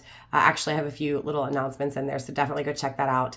Libra, I will see you guys next week. Bye. Hey Scorpio. Welcome to your forecast for the first full week of February 2026. We are coming off the back of a powerful full moon, and the energy this week is shifting straight from your public life straight into private sanctuary. Let's break down what's happening between February 2nd through February 8th of 2026. With the sun moving through your fourth house of Aquarius, your focus is locked in on family and home. You might find yourself taking the lead on a domestic project or even settling a family matter that's been lingering. This is the anchor energy. You're building the base that you'll need for the rest of the year. However, keep an eye on your health and don't let household stress turn into physical exhaustion. Now mark your calendars for February 6th. Mercury and Venus both slide into Pisces, really lighting up your fifth house of joy, romance, and of course, creativity. After a very heavy start to the year, the vibe finally softens up. So if you've been feeling a creative block, the floodgates open on Friday. For my singles, this is one of your best windows in 2026, especially for meaningful connections. It's time to stop overanalyzing and start filling. Now, Sunday, February 8th, definitely brings some friction. Venus square Uranus in your partnership sector. This is that breakthrough or breakout energy. So a partner may surprise you, or you might suddenly feel the need for space or more breathing room in a connection. It's not necessarily a bad thing, but it's definitely a wake-up call to stop doing things the way they've always been done before. Your pro tip for this week, use the early February window to sign contracts and have those big talks. We have a Mercury retrograde coming up at the end of the month, so get your business in order now, while that sky is still clear. So let's take a look at what the cards have to say when it comes to your week for February 2nd through February 8th of 2026. Now, I went ahead and pulled the overall energy off of camera just to save some time. I will still pull cards on camera with you guys as well. We're also going to put these cards on the display so that you guys can see them. You are receiving Capricorn. So you may be dealing with a Capricorn or have heavy Capricorn placement in your chart. If so, definitely check out the Capricorn timestamp in the comment section down below. You're also receiving the fourth house, which is Cancer. So you may have Cancer in your chart or be dealing with a Cancer. And if so, again, check out the the comment section for the Cancer reading. You're also receiving card number 26, the book. So Capricorn energy is very goal-focused, goal-oriented. Really good when it comes to business, money, career, finances. When it comes to creating things tangibly, Capricorns have you covered. I'm also getting here for some reason, Scorpio, like on the day-to-day routine, it's like too many rules. The fourth house, family, home. Too many rules at home. Too many rules when it comes to the family. So not feeling comfortable. Trying to find comfort by cooking, Scorpio. Real estate. For someone here, you may be a real estate agent. I'm getting this needing to take shelter, needing to focus on self. There's too many rules in a house. There's too many rules in a home. There's too many rules when it comes to roots. So maybe this is the way you were raised, Scorpio, family traditions, beliefs. Maybe, you get what I'm saying? Maybe when it comes to the home, there's just too many rules. Maybe too many rules when it comes to the beliefs and the systems and the traditions that come from these family roots. Again, with this book, knowledge, right? Ancestry, DNA. You get what I'm saying? It's like your family has too many rules. But there's also this comfort in this, right? So there's this pride in it. There's this love for it, as much as it may be kind of annoying in some way, shape, or form. Needing to rejuvenate habits, right? So there's some bad habits attached to this. Maybe you have some bad habits and your family is just, right, not accepting it in any way, shape, or form. For some of you guys, these bad habits are being kept secretive, right, or being kept a secret. It also feels like learning something within this family dynamic, right? But it also feels like even if you're trying to keep this secret, or someone within your family here, Scorpio, is trying to keep this secret, it's like you know, or your family knows, right? Even though someone thinks that these bad habits are a secret, they're on full display. Your birthday may be on the 26th, right? Someone in your family's birthday may be on the 26th. There could be an anniversary here on the 26th. The 26th is of huge significance in this reading, so let's keep an eye out for the 26th moving forward as well for you here, Scorpio. Your birthday may also be on the 4th, and if so, it's just confirmation, or your person's birthday or someone in your family's birthday may be on the 4th, and again, if so, it's just confirmation for you. Yeah, let's dive deeper into this energy, Scorpio, and I'm kind of intrigued here. I'm a little bit curious. What's going on in this home? What's going on within this family's traditions that aren't aligning with someone's habits here, okay? We're going to go for 6 cards. We're going to get them on the table, and then I'll pull them up on the screen for you. Universe, show me more when it comes into Scorpio's energy for the week of February 2nd through February 8th of 2026.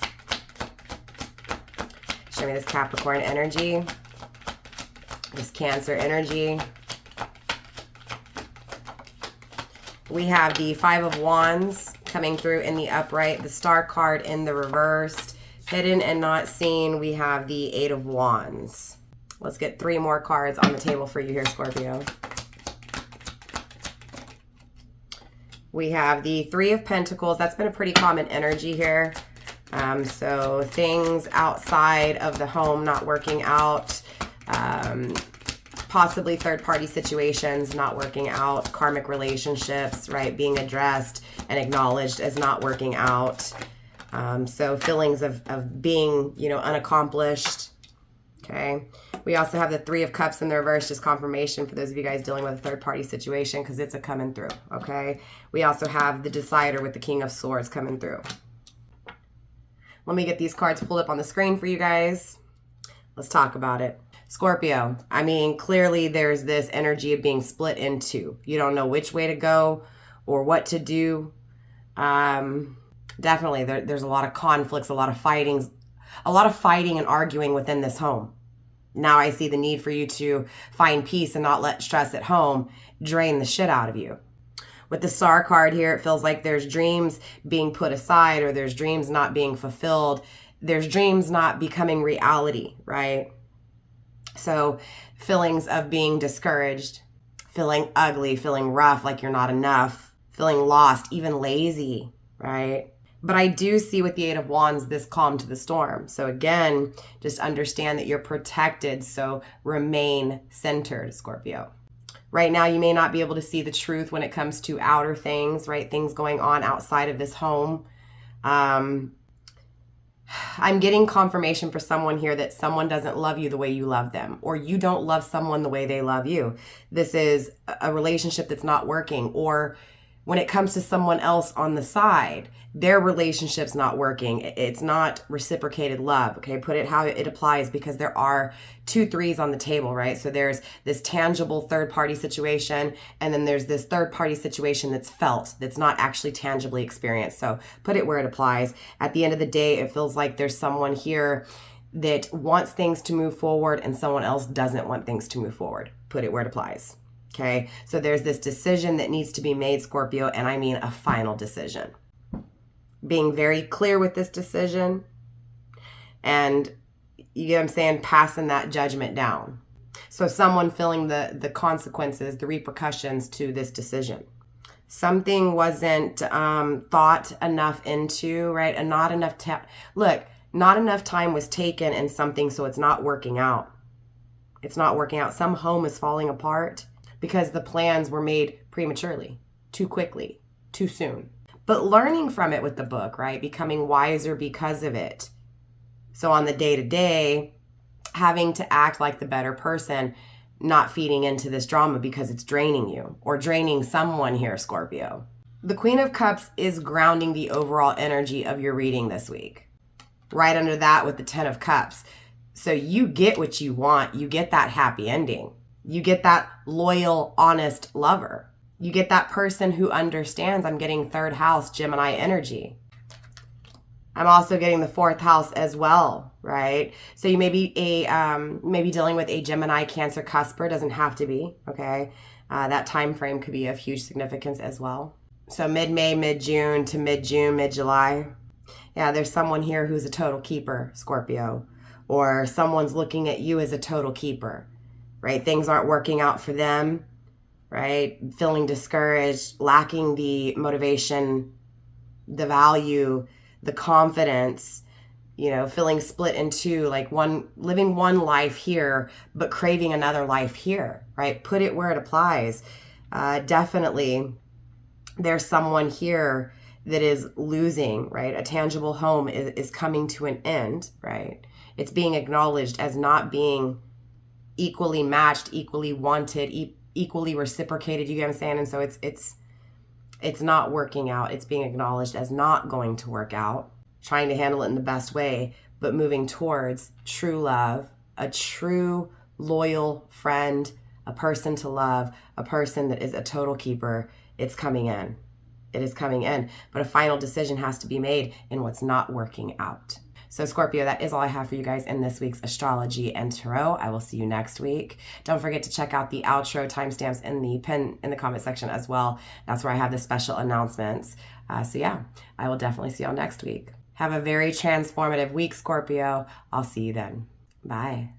What's up, Sagittarius, and welcome back. We're going to be taking a look at the week of February 2nd through February 8th of 2026. Now, I know you usually want to be out there experiencing the world, but this week, the stars are asking you to bring that big explorer energy back home. We got some major shifts happening with Mercury and Venus that are going to change your social life, and some heavy hitter planets making sure that your bank account is locked down. So let's dive in. First up, the big news. Around February 6th, both Mercury and Venus are moving into your sector of friendships and social circles. This is a total vibe shift. Brace, because your calendar's about to get busy, Sagittarius. But there's a twist. With these planets transitioning, you might find yourself in behind the scene projects or even having some secret conversations. Maybe you're planning a surprise, or perhaps a friend confides in you with something, and something big. Either way, your networking skills are on fire this week. So use them. Now let's talk about the friction. You're a fire sign, of course, so you want freedom. But this week, the universe is pointing towards your domestic life. So you might feel a pull between wanting, to hop on a quick road trip, or even the need to show up for family. Someone at home may also need that anchor energy, and they're seeking that in you. My advice? Don't fight the domestic duties. Handle them early so that you can enjoy the freedom later this month without the guilt trip. Now, in terms of your wallet, Jupiter is sitting in your house of resources, which is usually great news for growth. But listen close. The Capricorn energy this week is demanding accountability. This isn't the week for get-rich-quick schemes. It is the perfect time to settle old debts or create a serious savings plan. In your career, things may feel a bit of a grind right now. Just know that the hard work you do this week is laying the foundation for a much easier ride once Saturn moves into Aries later this month. Romantically, things are looking steady and sincere. If you're in a relationship, skip the grand gestures and go for deep, honest conversation. If you're single, look for connections through your social circles rather than dating apps. And for your health, watch your stress levels. You got a lot of mental energy right now, so make sure you're getting enough rest. A lifestyle makeover isn't a bad idea. Think consistent sleep and maybe a bit of mindfulness to keep that Sag fire from burning out. So Sagittarius, your mission this week: balance the social buzz with your home responsibilities and keep your eyes on long-term financial goals. You've got the vision. Now you just need the discipline. So let's take a look at what the cards have to say when it comes to February 2nd through February 8th of 2026. Now I went ahead and pulled the overall energy. We're going to go ahead and pull that up now.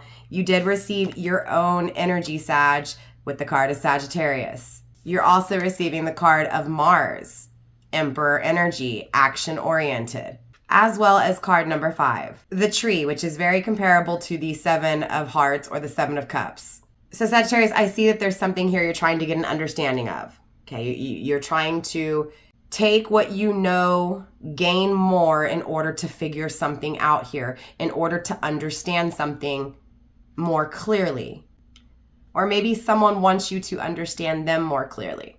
I see there's something here that's being desired. It's action. Action's being desired. So wanting to do something, Sag, or someone wanting you to do something, or you wanting someone to do something.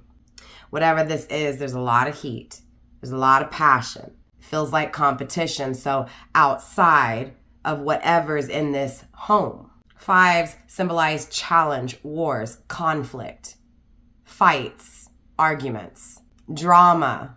It's like, clearly I'm picking up on this thirsty ass energy. Someone's thirsty, someone's craving, someone's quenching their thirst, or someone's thirst wants to be quenched, right? Someone wants to quench their thirst here. I'm also getting these impulses, though, attached to these desires. So possibly, Sagittarius, you desire something that feels lusty, but also exciting, something that you want to rush into, or again, vice versa. Someone wants to rush into something with you because it feels strong. It's a force that can't be reckoned with, Sag. It's hot. There's a lot of sex attached to this. A lot of willpower, though, too. So maybe possibly double fire signs, especially with this Mars action, oriented. Mars being the ruler of Aries, as well as Scorpio. You may have Aries or Scorpio in your placement. If so, check out the timestamps in the comment section below.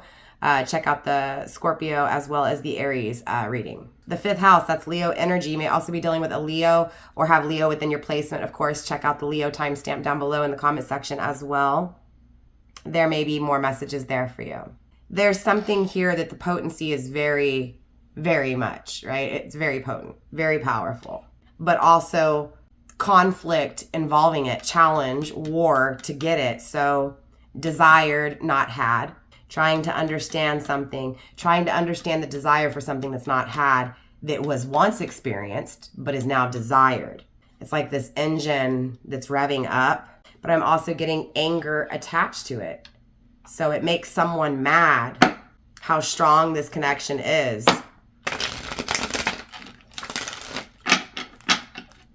Let's dive deeper, Sag. We're going to get these cards on the table. I'm going for 6 cards, and then we'll talk about it. Okay, first card on the table, hidden and not seen, we do have the Justice card. So something is becoming fair. Something is correcting itself here. Something's balancing out. Someone's making a choice to balance something out. We have the Two of Cups in the reverse. This is a relationship, but also a breakup. So there's this fight that's taking place. There's this breakup that's taking place in order to correct things, in order to make something fair. We have the Nine of Swords. Someone's worried about this. Someone's anxious, right? I spoke on this before. When you're depressed, it's because you're in nostalgia over the past. When you're anxious, it's because you're nervous, because you're worried about the future. So this person, or you, Sag, is worried about the future. They're also worried because they can't hide what they feel, right? This person, their thoughts, they're afraid. They're worried when it comes to the future. They're afraid that their reason is crazy. Someone is in a relationship and they hate the person they're with. It feels like this person is always searching for something, Sag. Maybe you, right? Always searching for something, and that's never ending. That feeling incomplete is never ending, right? So always feeling incomplete in this relationship, and so wanting to break free from it in order to balance things out, in order to choose something that feels guided by the heavens, guided by above. We have the Queen of Wands. Sag, you may have your eyes on a Queen of Wands. You may be in a relationship with a water sign. Moon energy, we've got Cancer. So Sag, you could be in a relationship with a Cancer here, who has mood swings, who's moody, who's too emotional. I'm also getting, again, that 4th house, right? It feels like this person drives you insane, Sag, or whoever this is, this person drives them insane. But that's what's calling them That's what's fueling them, driving them to make this decision to correct things here, because this is not correct. Again, this person's afraid that what they've chosen, it's never going to end, that feeling incomplete is never going to end, Sag. And then here comes this Queen of Wands, this person who can create, who is very sexually attractive, who is very powerful, but also very impulsive when it comes to creation. So in the moment creates, right? Just has the power without realizing it or not. This person can create anything in the moment, right? And being acknowledged for this, right? This is someone who's very powerful, who may even believe in divination or witchcraft, or if not, astrology, right? Very spiritual. Okay, we have being stolen from here. You may be dealing with a Libra. It doesn't have to be. Okay, if so, it's just confirmation for you. You may also have Libra in your placement. If so, definitely dive into your Libra placement a little bit more here. Okay, someone's taking something, someone's possessions are at risk here, and it's hidden, it's not seen. It almost feels like this person who is moody is taking, is stealing. It's being grounded by the sun in the reverse, and it's not making someone happy here, Sag. So either, Sag, you're not happy because the relationship you're in, it's just, this person's just all over the place, up and down, too emotional for you, creates too much of a wrath, of fury, of anger, of fighting, right? It's like this person provokes you, or either there's someone that you're interested in inquiring about here, Sag, that, you know what I'm saying, they're in a relationship and it's not working, and they're going through a breakup, okay? I also feel like it's causing this person to choose something that's going to make them complete because they feel incomplete. Again, they've got their eye on someone here, even though they're in something else. But again, I feel like the warning here this week for you, Sag, is to watch your money, okay? To watch your tangible things here, because it feels like someone's trying to take them from you. Or it may also be that this person takes everything from you when you leave, and so you have to start all over. That's not for everyone. That is for some.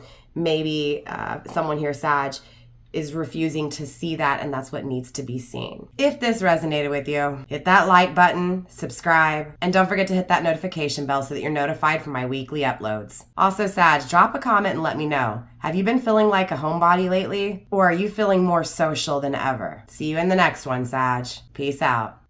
Welcome to your weekly forecast, Capricorn. We are looking at the week of February 2nd through February 8th of 2026. This is a pivotal crossroads for your sign. A week defined by a major reset when it comes to how you communicate and how you build your future. The energy shifts early in the week for you as the focus is on your foundations. You'll feel this drive to refine your budget. So it's not about risky bets. It's about steady, calculated growth. So check your accounts and set your financial intentions for the year ahead. By February 6th, a major cosmic shift takes place. Both Mercury and Venus enter your house of communication. If you've been feeling isolated, those walls are coming down. Your social calendar is about to ignite. This is the perfect window for networking, for pitching fresh business ideas, or even planning a short distance work trip. In your personal life, practice deep listening, because your relationships are entering a period where empathy becomes your biggest tool. But don't forget yourself with all this outward energy. Stress management is non-negotiable here. Take breaks to avoid that midweek burnout. Now mark Sunday, February 8th on your calendars, Capricorn. This is your gold star day. Expect a boost in your workplace atmosphere and the potential for unexpected financial gains, or even a very satisfying social encounter. Capricorn, the theme for this week is working smarter, not harder. Lean on people to help, collaborations. Refine your message and get ready for your 2026 glow up. So let's take a look at what the cards have to say when it comes to the week of February 2nd through February 8th of 2026. I went ahead and pulled the overall crowning energy off of camera. We're going to get your overall energy pulled up on the screen right now for you. We're also going to pull some cards and put those on screen as well. Capricorn, you're receiving the card of Venus, Scorpio, and card number 16, the stars. So Capricorn, I see that you're craving what feels like better times, good times, adventures that give you pleasure.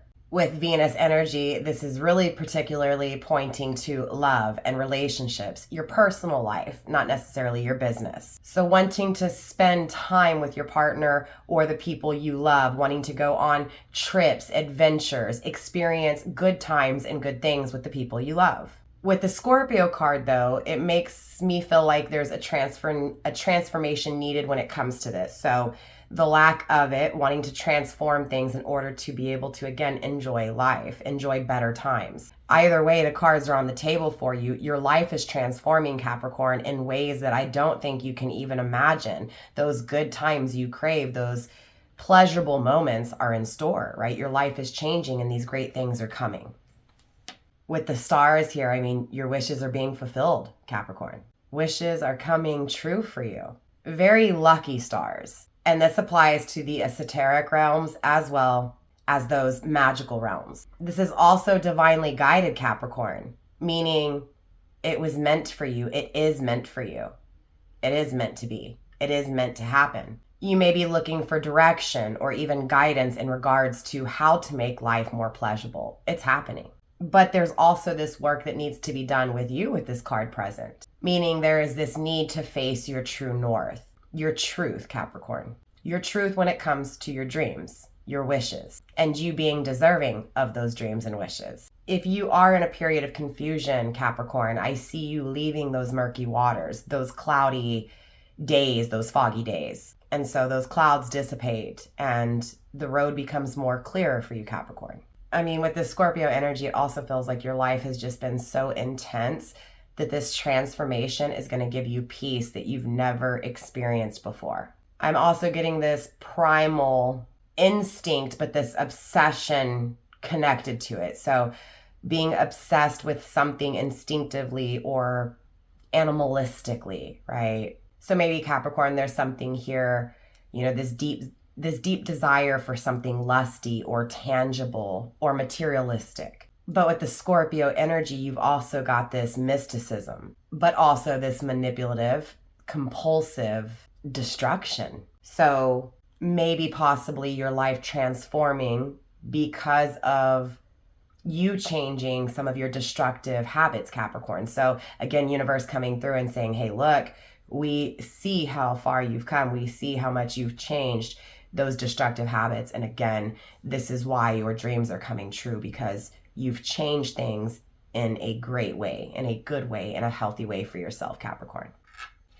Again, Capricorn, the things that you hold on to and cherish the most, I feel like is going to bring you the most joy in your life. Again, Capricorn, there's things here that you're going to be so excited and so happy about that there's no way for you to not cherish the moments. So let's dive deeper. Let's clarify. Let's make sure that the message is coming through fully, completely, and coherently.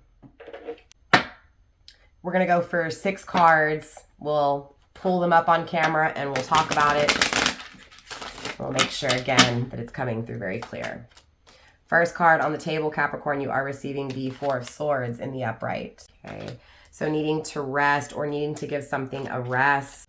This has everything to do with what you believe in, what you're building, what you're creating. So needing to rest in order to see something. So it feels like you're in overdrive, you're overworking, Capricorn, and universe is saying to rest your mind, rest your thoughts in order to see clearly, in order to step out of that fog, to step out of that, you know, that uncertainty, that confusion. There's also something here about you needing to do a little bit more research when it comes to something here. I'm also getting institutional knowledge. So law, right? Criminal, that kind of thing. So facing some truth when it comes to possibly your past being, you know, possibly in jail or criminal history, right? It feels like something in regards to that has stopped you from believing that you deserve something good. Maybe your past is stopping you from you realizing that you're deserving of good things, right? Because again, you've changed from these habits or whatever this was. And again, if it's not you, Capricorn, absolutely it could be someone you're dealing with, right? Cross-watcher, I could be directly speaking to you, interested in a Capricorn, checking out Capricorn, okay? I will tell you that whatever this is in regards to the past with your criminal mischief or whatever this was, It's not that it's irrelevant, but the way you're looking at it is not the right way, right? It's almost like you're afraid to succeed or to have great things because you're afraid that that manipulation, that compulsion is going to come back, right? But what I'm getting is that's a fear. You're afraid of what's to come. You're afraid of how you're going to handle what's to come. So it's almost like things are starting to go good and now you're like, wait, but there's got to be something lurking in the shadows. There's got to be, you know, an unseen threat here. That's a lie. All right. So telling yourself a lie, hidden and not seen. We have the King of Wands in the reversed.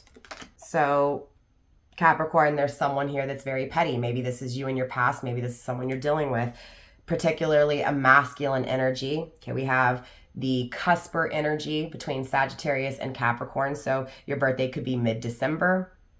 Doesn't have to be. You could be dealing with someone whose birthday is mid-December. Okay, so a Capricorn, possibly like yourself. The main point here is whoever this energy is, this is someone who loves to use and abuse people. This is someone who's very petty, okay? You could be dealing with a Scorpio who's very petty, who loves to abuse you, or who uses you, and that is the abuse.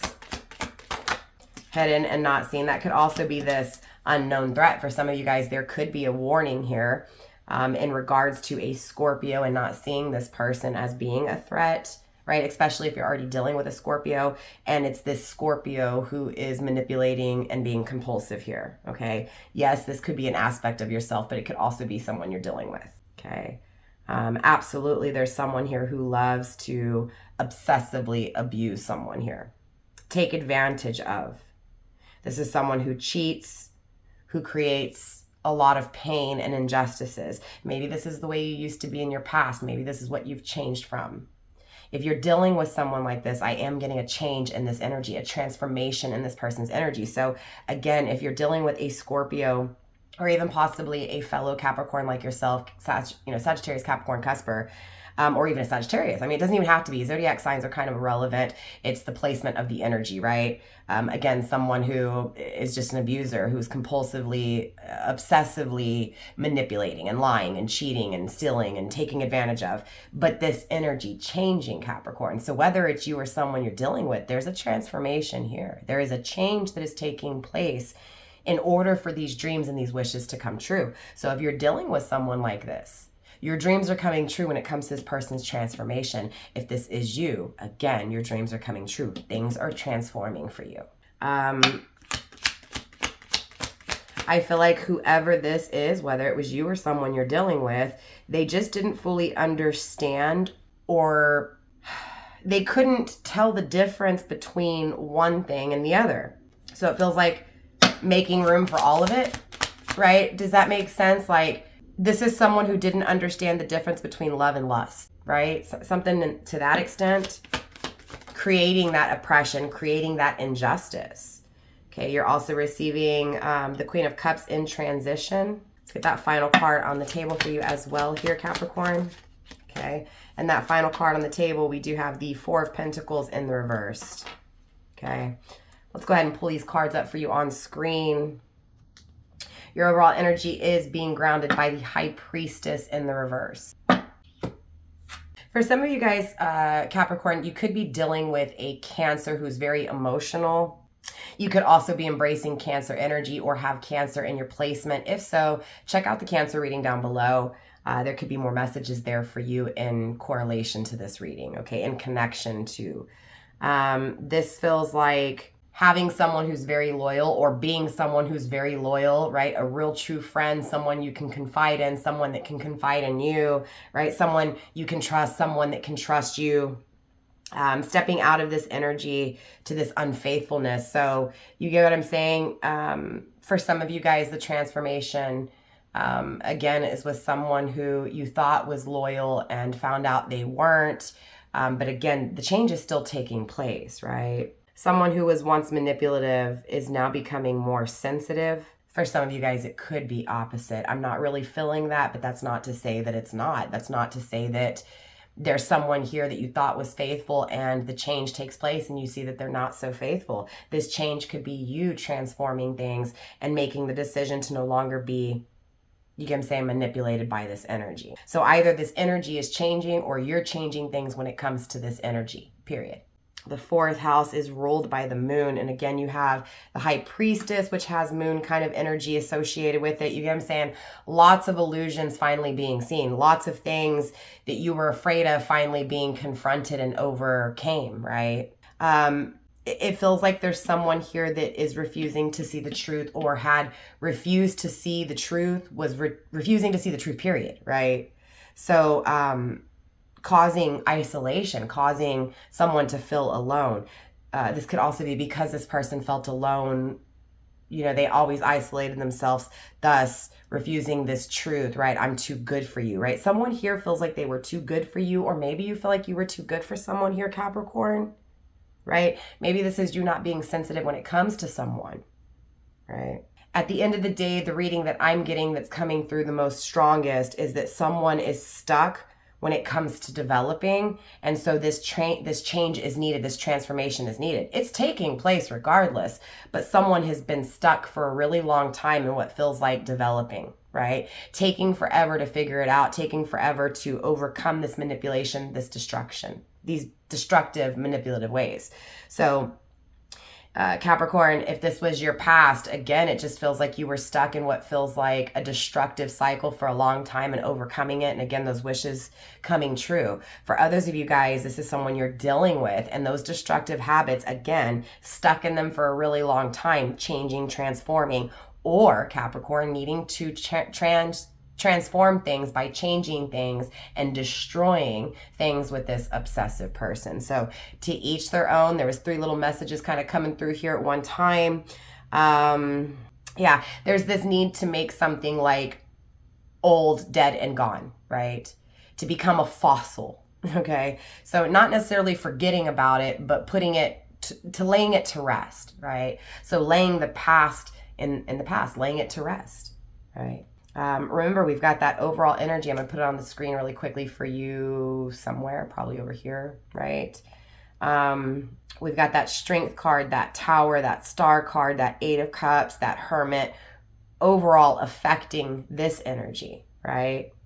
So needing to be strong, right? Again, one door closing for another one to open, walking away from what no longer serves, walking away from what looked right, walking towards what feels right. So again, for some of you guys, walking away from the old you to this new you. For others of you guys, walking away from someone who you thought was going to be loyal and faithful, who wasn't. Again, walking away towards someone who is.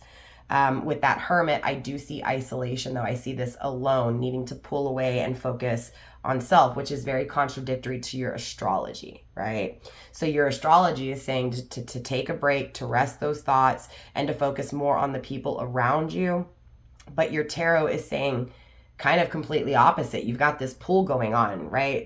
The planets, the stars are telling you to do one thing, and then you're going through something totally different. So I can see where the dilemma can be at, where the problem, the challenge can be at, because as difficult as this is, it's like the universe is telling you to close the door, but there's this part of you that's still hoping and dreaming that things can change and transform from this destruction. So again, at the end of the day, that overall energy is that the change will take place. Whether it's this person changing or you changing, that change is inevitable, right? And dreams come true. There is this requiring to walk away from what no longer serves, though, right? So whether that's this energy that's been hovering from the past that's only holding you back, creating more fears, or this person who's holding you back because of their problems, right? Creating those fears. So someone here is acting very stuck up, again, like they're too good. That's also a facade. This too good energy is what also creates this unfaithful energy. So again, put it where it applies. Capricorn, that is all I have for you guys in this week's reading. I'll definitely see you next week, okay? Don't forget to like, subscribe, do all that good stuff. Show your sister some love. If you're new, don't forget to hit that subscribe button and that notification bell so that you're notified when I do upload. But yeah, definitely check out the outro. The timestamp will be pinned in the comment section as well for the announcements at the very end. Yeah, I'm excited to move forward, to be more consistent collective. So Capricorn, I'll see you next week. Bye, fam.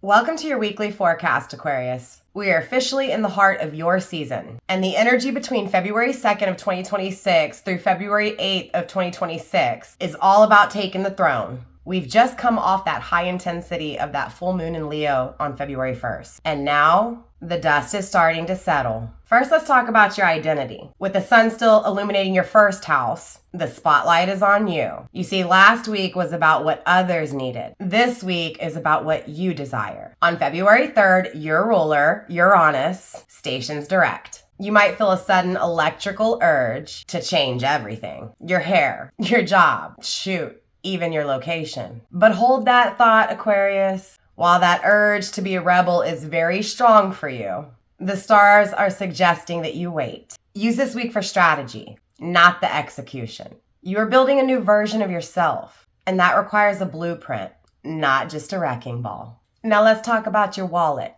On February 6th, Mercury moves into Pisces, your second house of earned income and values. This marks a shift from thinking to earning. You may see a new financial opportunity or a creative way to monetize a hobby. However, because Venus is trailing right behind, your impulse to spend on luxurious items will be at an all-time high. The tip for this week: negotiate the raise, sign the contract, but maybe wait till next month to buy those expensive shoes or that expensive handbag. In your relationships, the theme is boundaries as self-care. You're shedding old skins. If a connection felt heavy during the full moon, use this week to quietly distance yourself. You don't need confrontation. You just need space to breathe. Your mantra for February 2nd through February 8th of 2026: I am the architect of my own stability. So Aquarius, let's take a look at the cards to see what they have to say when it comes to your week of February 2nd through February 8th of 2026. Now, I went ahead and pulled the overall energy off of camera just to save time. I'm going to go ahead and pull those cards up for you so that you can see them.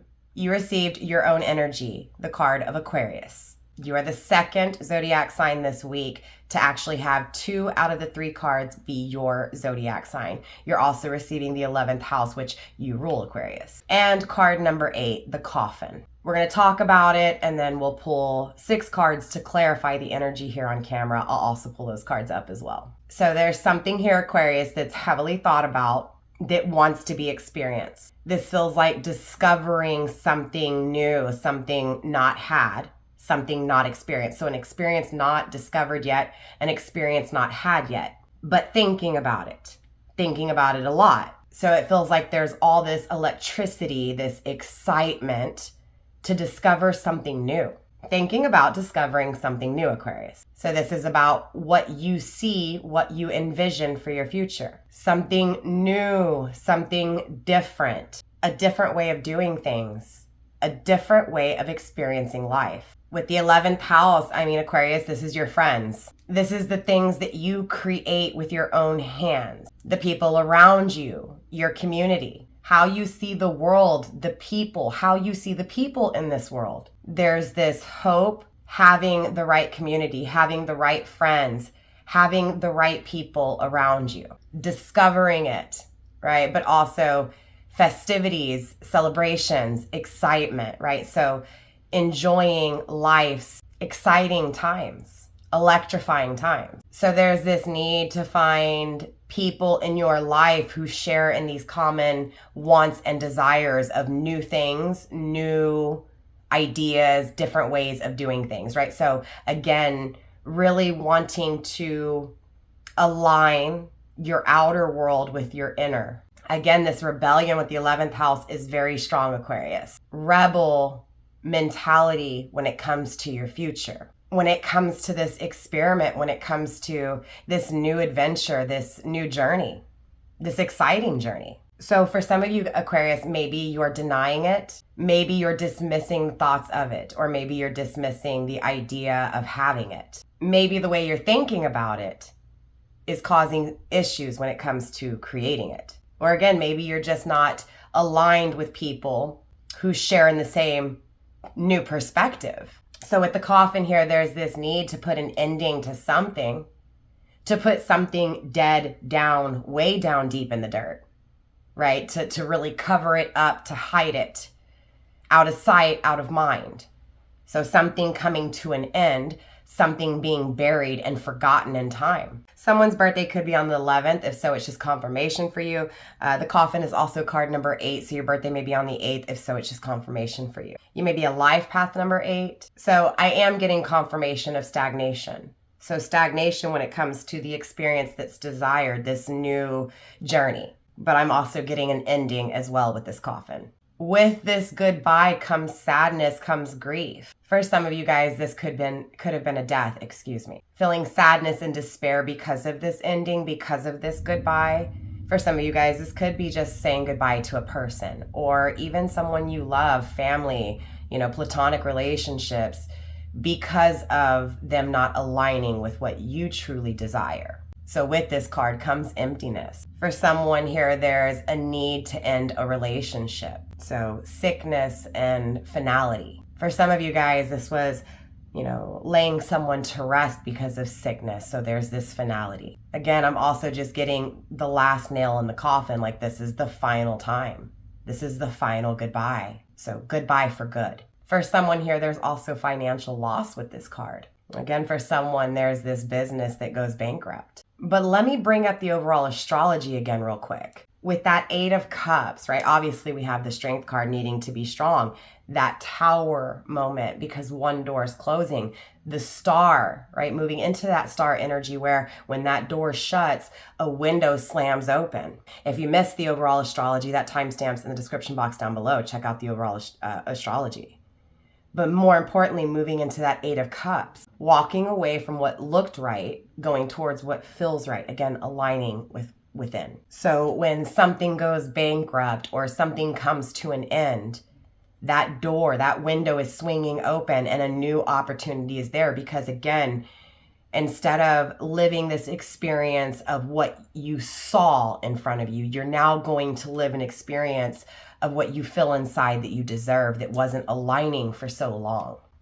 So obviously I want to dive deeper. I want to make sure that the message is coming through loud and clear. So we're going to pull 6 cards, right, to really clarify this energy. And then, like I said, I'll pull these up on screen as well for you.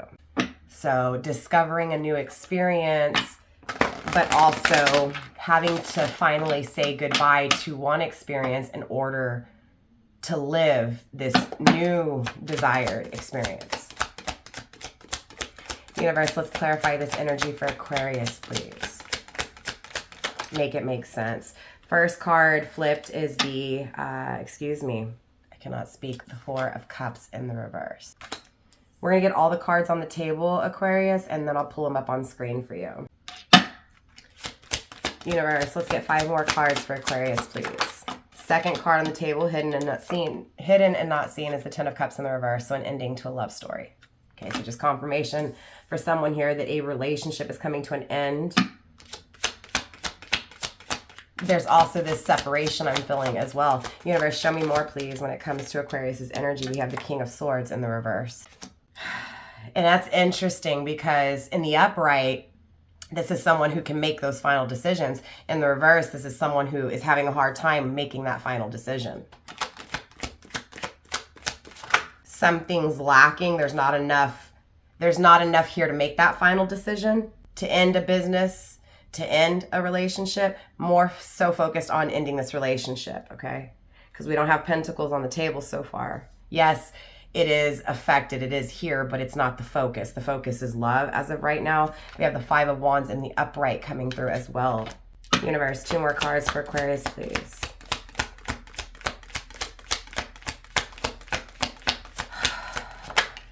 This feels like you're being torn between 2. What you want and what others want. Okay? You're also receiving the Temperance card. You may have Sagittarius in your chart to be dealing with a Sagittarius. If so, it's just confirmation. Okay? It doesn't have to be. Universe, show me more, please. That final card for Aquarius's energy. Look, with the Temperance here, don't worry, right? You are granted access. You level up. Universe, final card for Aquarius, please. In transition, we have the 7 of the Wands. Okay. That's that wounded warrior energy. Let's go ahead and get these cards pulled up on the camera for you guys. Grounding your overall energy with the Queen of Wands in the reverse. So, I mean, obviously, I see your frustration, clearly, okay? because there's all these moments that were made, right? All these memories that were shared, and the fear of separation, or you get what I'm saying? It just feels like misunderstanding, missing something in the past, not seeing something in the past. And now faced with this regret, this ending that hurts like hell, okay? So this could be someone you're dealing with, Aquarius. Remember, those roles can be switched, right? So you could be dealing with someone here who let go of you and who is definitely regretting letting go, regretting letting this relationship regretting that this relationship came to an end.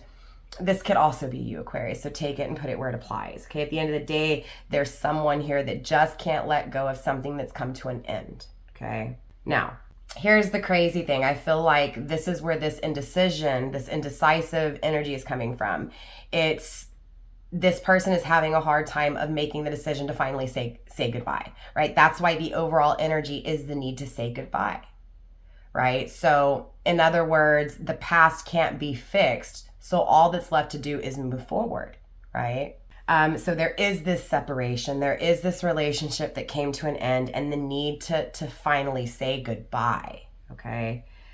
Having a hard time doing so, really indecisive about doing it.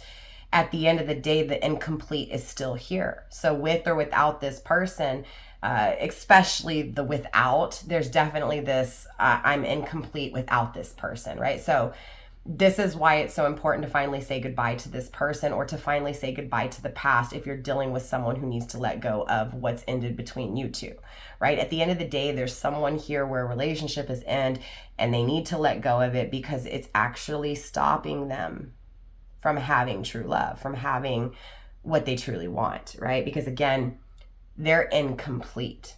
They're missing something. So something wasn't said in how this relationship ended. Something, it was like a lot of words unspoken. Definitely be on the lookout for the pick a card, pick a pile reading that's going to be coming up, because it is going to be focused on your person's unspoken feelings. So if you're dealing with someone who didn't say things and ended things with you, and it's you that's hard to let go of this ending that took place, definitely be on the lookout for that reading, okay? If it's the other way around, and you're the one who can't make up your mind to fully let go of someone, that's a little different, okay? Because I'm also getting that here too. For some of you guys, again, it feels like you can't make up your mind about finally letting someone go because you're afraid of regretting letting the person go, right? Again, for past, present, future, that's up to you guys, right? Energy is very fluid here. So the story can apply to past, present, or future. That's up to you. That discernment's needed for you. But again, for some of you guys here, it's this, I'm afraid to let this person go. I'm afraid it's going to be too painful to let this person go, so I can't make up my mind. So I'm getting this split into energy. There's two different stories here for sure, just confirmation, two different perspectives here. At the end of the day, both perspectives are going to grow and expand from this regardless, right? So this indecisiveness, this crazy thoughts, this I can't let go, I'm afraid to let go, or, you know, even though this person and me aren't together, I still can't let go of this person, right? Again, the reason you're having this indecisiveness, because whoever I'm speaking to today, you're definitely in your head, or this person is in their head in regards to letting go of you. The reason they're indecisive is because there's something still missing. They don't have all the information to fully let go. So take it how it applies, okay? So again, I'm getting that split energy, but here's the thing. Even though there's two of you guys here, different scenarios, kind of same energy, the energy is doubled because of this split energy, meaning both parties, both storylines, both perspectives here are doubling the energy, and that energy more so growing, right? So it's, how can I explain it? It's magnified this growth. It's magnified once this decision is actually made, right? It feels like it's a challenge right now. It's a conflict, Five of Wands. It's a battle. And it does feel like competition is involved. So other people are involved in what feels like being pulled both ways as well. I know it's very confusing here. So what this also feels like is that the reason this relationship came to an end is because of what others thought. because of what others wanted, right? So in other words, it feels like the reason the relationship didn't last or isn't here or came to an end was because of that outer world not matching that inner world, right? Regardless of how you look at it. What was felt inside wasn't being experienced on the outside. So whether this is not truly being happy inside, therefore not truly being happy in the relationship, or even allowing others to affect the relationship, it's still the same. It's the fact that what was being experienced wasn't being focused on. What was being experienced was everything else. But the most important thing from this reading, Aquarius, is this Temperance card, this alchemizing, this learning and using what's been gone through to transmute the energy and to turn it into something fucking powerful.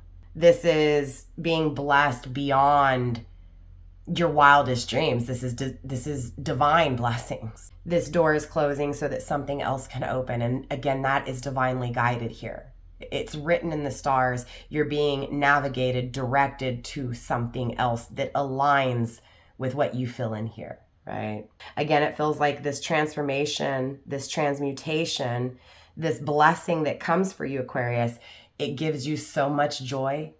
It's harmonious. It feels peaceful. It feels balanced. It feels like it matches, right? What you feel inside and what you're experiencing, right? So who you're dealing with, who loves you, and how you're feeling the love back, right? That reciprocated.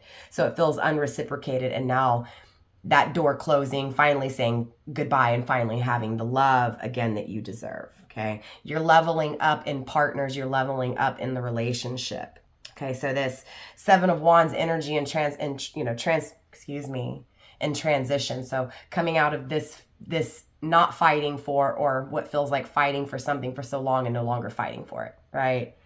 So that's this overall message for you here, Aquarius, is to no longer fight for something that was once fought for. Because by doing so, that window opens up when you shut that door. And again, you get what you want. Yes, you got with something because of what you saw in front of you, but now you're going towards what you feel is right inside that is truly going to align with you. I hope that makes sense. It felt confusing on my end, but whoever this reading's for, it will make sense to you, okay? With that Queen of Wands energy grounding the overall energy, again, that frustration, that emptiness, it's in here, okay? It also feels like a very sexual relationship as well, right? So again, what feels like lust is attached to this, and that's just a little bit more confirmation for you when it comes to this reading. So Aquarius, that is all I have for you guys in this week's astrology and tarot. I will see you guys next week. Don't forget to like, subscribe, share, do all that good stuff. Help your sister out. Help me get this video into the algorithm so that it finds other beautiful souls like yourself, other Aquariuses like you. Yeah, I think that's pretty much it. Don't forget to check out the ending announcements. The outro is timestamped down below. If you were dealing with a Sagittarius, definitely check out the Sagittarius. Those timestamps are down below as well. Yeah, with that being said, like I said, I'll see you guys next week. Bye.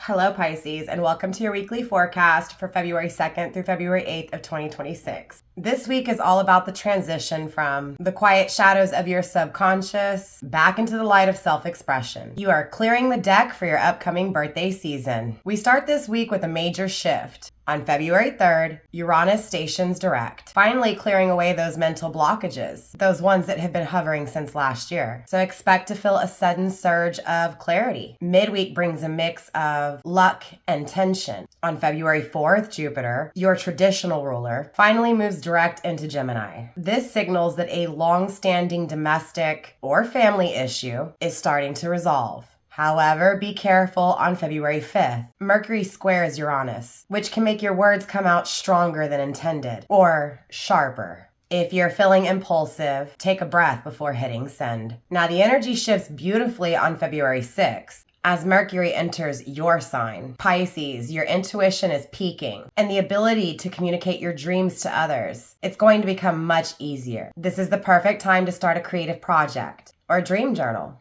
With Mercury in your sign, Pisces, best believe it's going to be boosting your imagination. This week wraps up with a profound connection between Neptune and the North Node. This takes place on February 7th. This is that fated moment You may feel a strong pull, Pisces, towards your true purpose or a realization about where life is headed. Definitely pay attention to your dreams this weekend. They're definitely speaking to you. Your mantra for this week: I listen to my inner voice and I speak my truth with grace. So let's take a look at what the cards have for you when it comes to February 2nd through February 8th of 2026. Now, I went ahead and pulled the overall energy, so I'm going to go ahead and get those cards on camera for you guys. And of course, we'll clarify this energy as well as putting the cards up once we clarify on screen too. So, Scorpio, Pisces, you're receiving the card of Scorpio. So you may be dealing with Scorpio or have Scorpio in your chart. And if so, it's just confirmation for you. You're also receiving the card of Sagittarius. So you may be dealing with a Sagittarius or have Sagittarius within your placement, Sun, Moon, Rising, or Venus. If so, definitely check out the links in the comment section down below for the Scorpio and Sagittarius readings.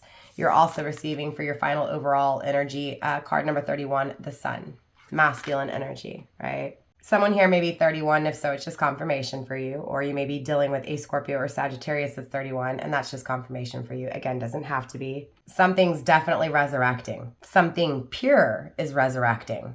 I mean, Pisces, this is something that was kept secret. Something that was kept on the DL. Or this, whatever is resurrecting, is being kept on the DL, right?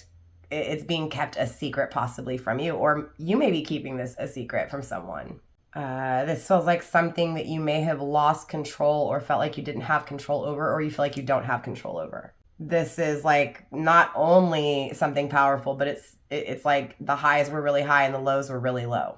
So a lot of highs and lows, Pisces. This feels like something you've preyed on.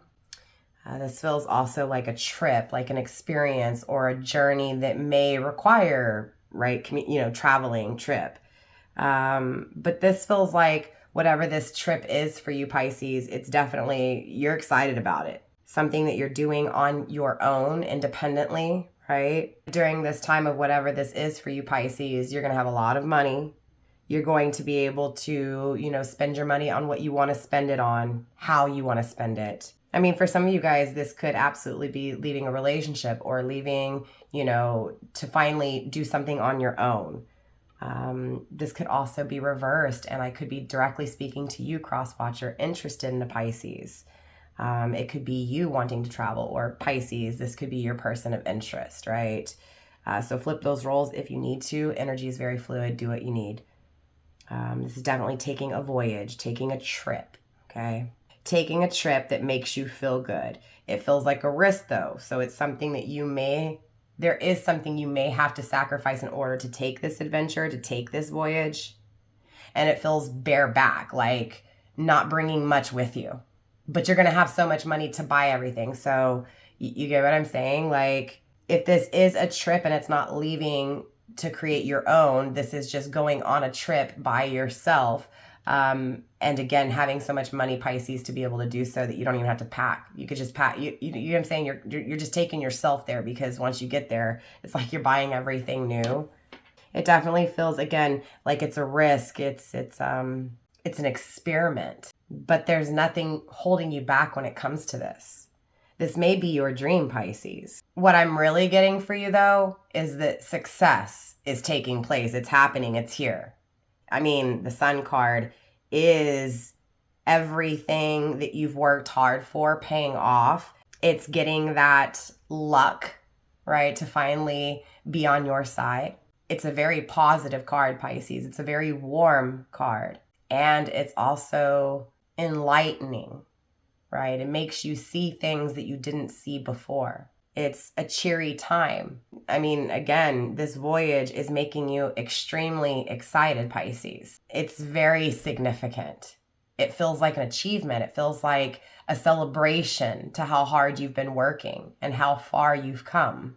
You could be taking this trip and meeting up with a Sagittarius, and it could be in secret, or even meeting up with a Scorpio in secret. The voyage is definitely being taken independently though. Right? Now that destination feels like there's someone meeting up. Again, secrecy, okay? This is thinking about it, right? It's something that's known. It's not like it's not known or it's not thought about. This trip, the sun, summer, right? It could be taking place during the summer. the money in order for you to plan this voyage or plan this trip could be taking place during the summer. I do see that there's things you've been working on, Pisces, and that is what's paying off. That's what's paying off here. That's where all this success and this money and this ability to be able to do what you want to go on this voyage, that's where it's coming from. It's the hard work you've been putting in, those things that you've been working on. This is the most powerful card in this deck, or one of them. So this is very powerful, Pisces. I see you outshining, overpowering anything negative, anything, Pisces. So I'm seeing stagnation being swept away, and I see your blessings being enhanced. So you're already blessed, but you're about to be blessed even more. All right, Pisces. So obviously I want to clarify, I want to dive deeper. I want to make sure that the message is coming through clear, strong, loud, okay? I'm going to pull 6 cards. We'll get them on the table. We'll talk about them. I'll also pull them up on screen for you guys so that you can see them as well. Again, we're going for 6 cards, Pisces. 6 cards, universe, for Pisces, please.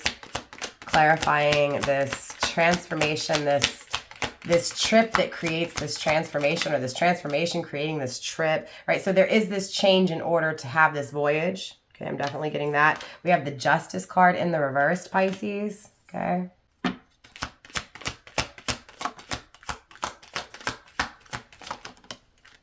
Hidden and not seen, we have the Magician in the reverse.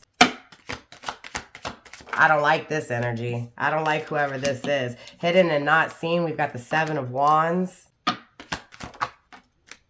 We have the Queen of Pentacles in the reverse, Pisces. Universe, 2 more cards for Pisces. Hidden and not seen, we also have the 6 of Pentacles. Universe, that final card for Pisces. In transition, hidden and not seen, we have the Tower. Okay, Tower moment.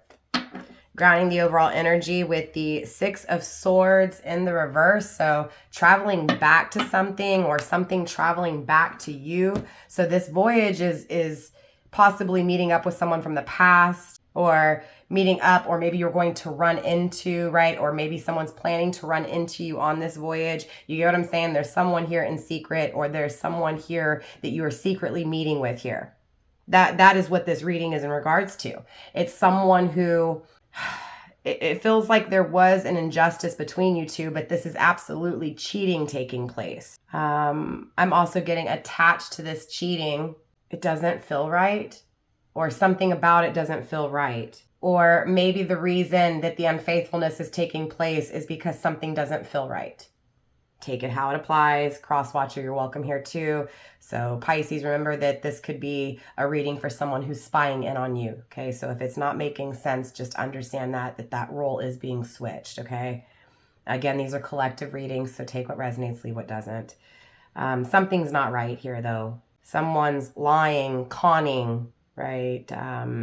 They're really not. It's almost like they're misguiding you, or you're misguiding them. It doesn't feel like you. It feels like someone you're dealing with. It could also be why this voyage, this change is needed for this voyage to take place. It could be that you're being cheated on, or that you feel like cheating because you've been cheated on, or you just feel like something's not right, right? You get what I'm saying?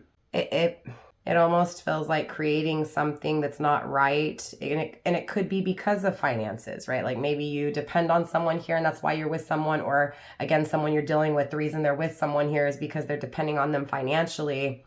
So it's not that they're necessarily lying, but they're conning, right? They're with someone in order to get something. It does feel materialistic attached to it, okay?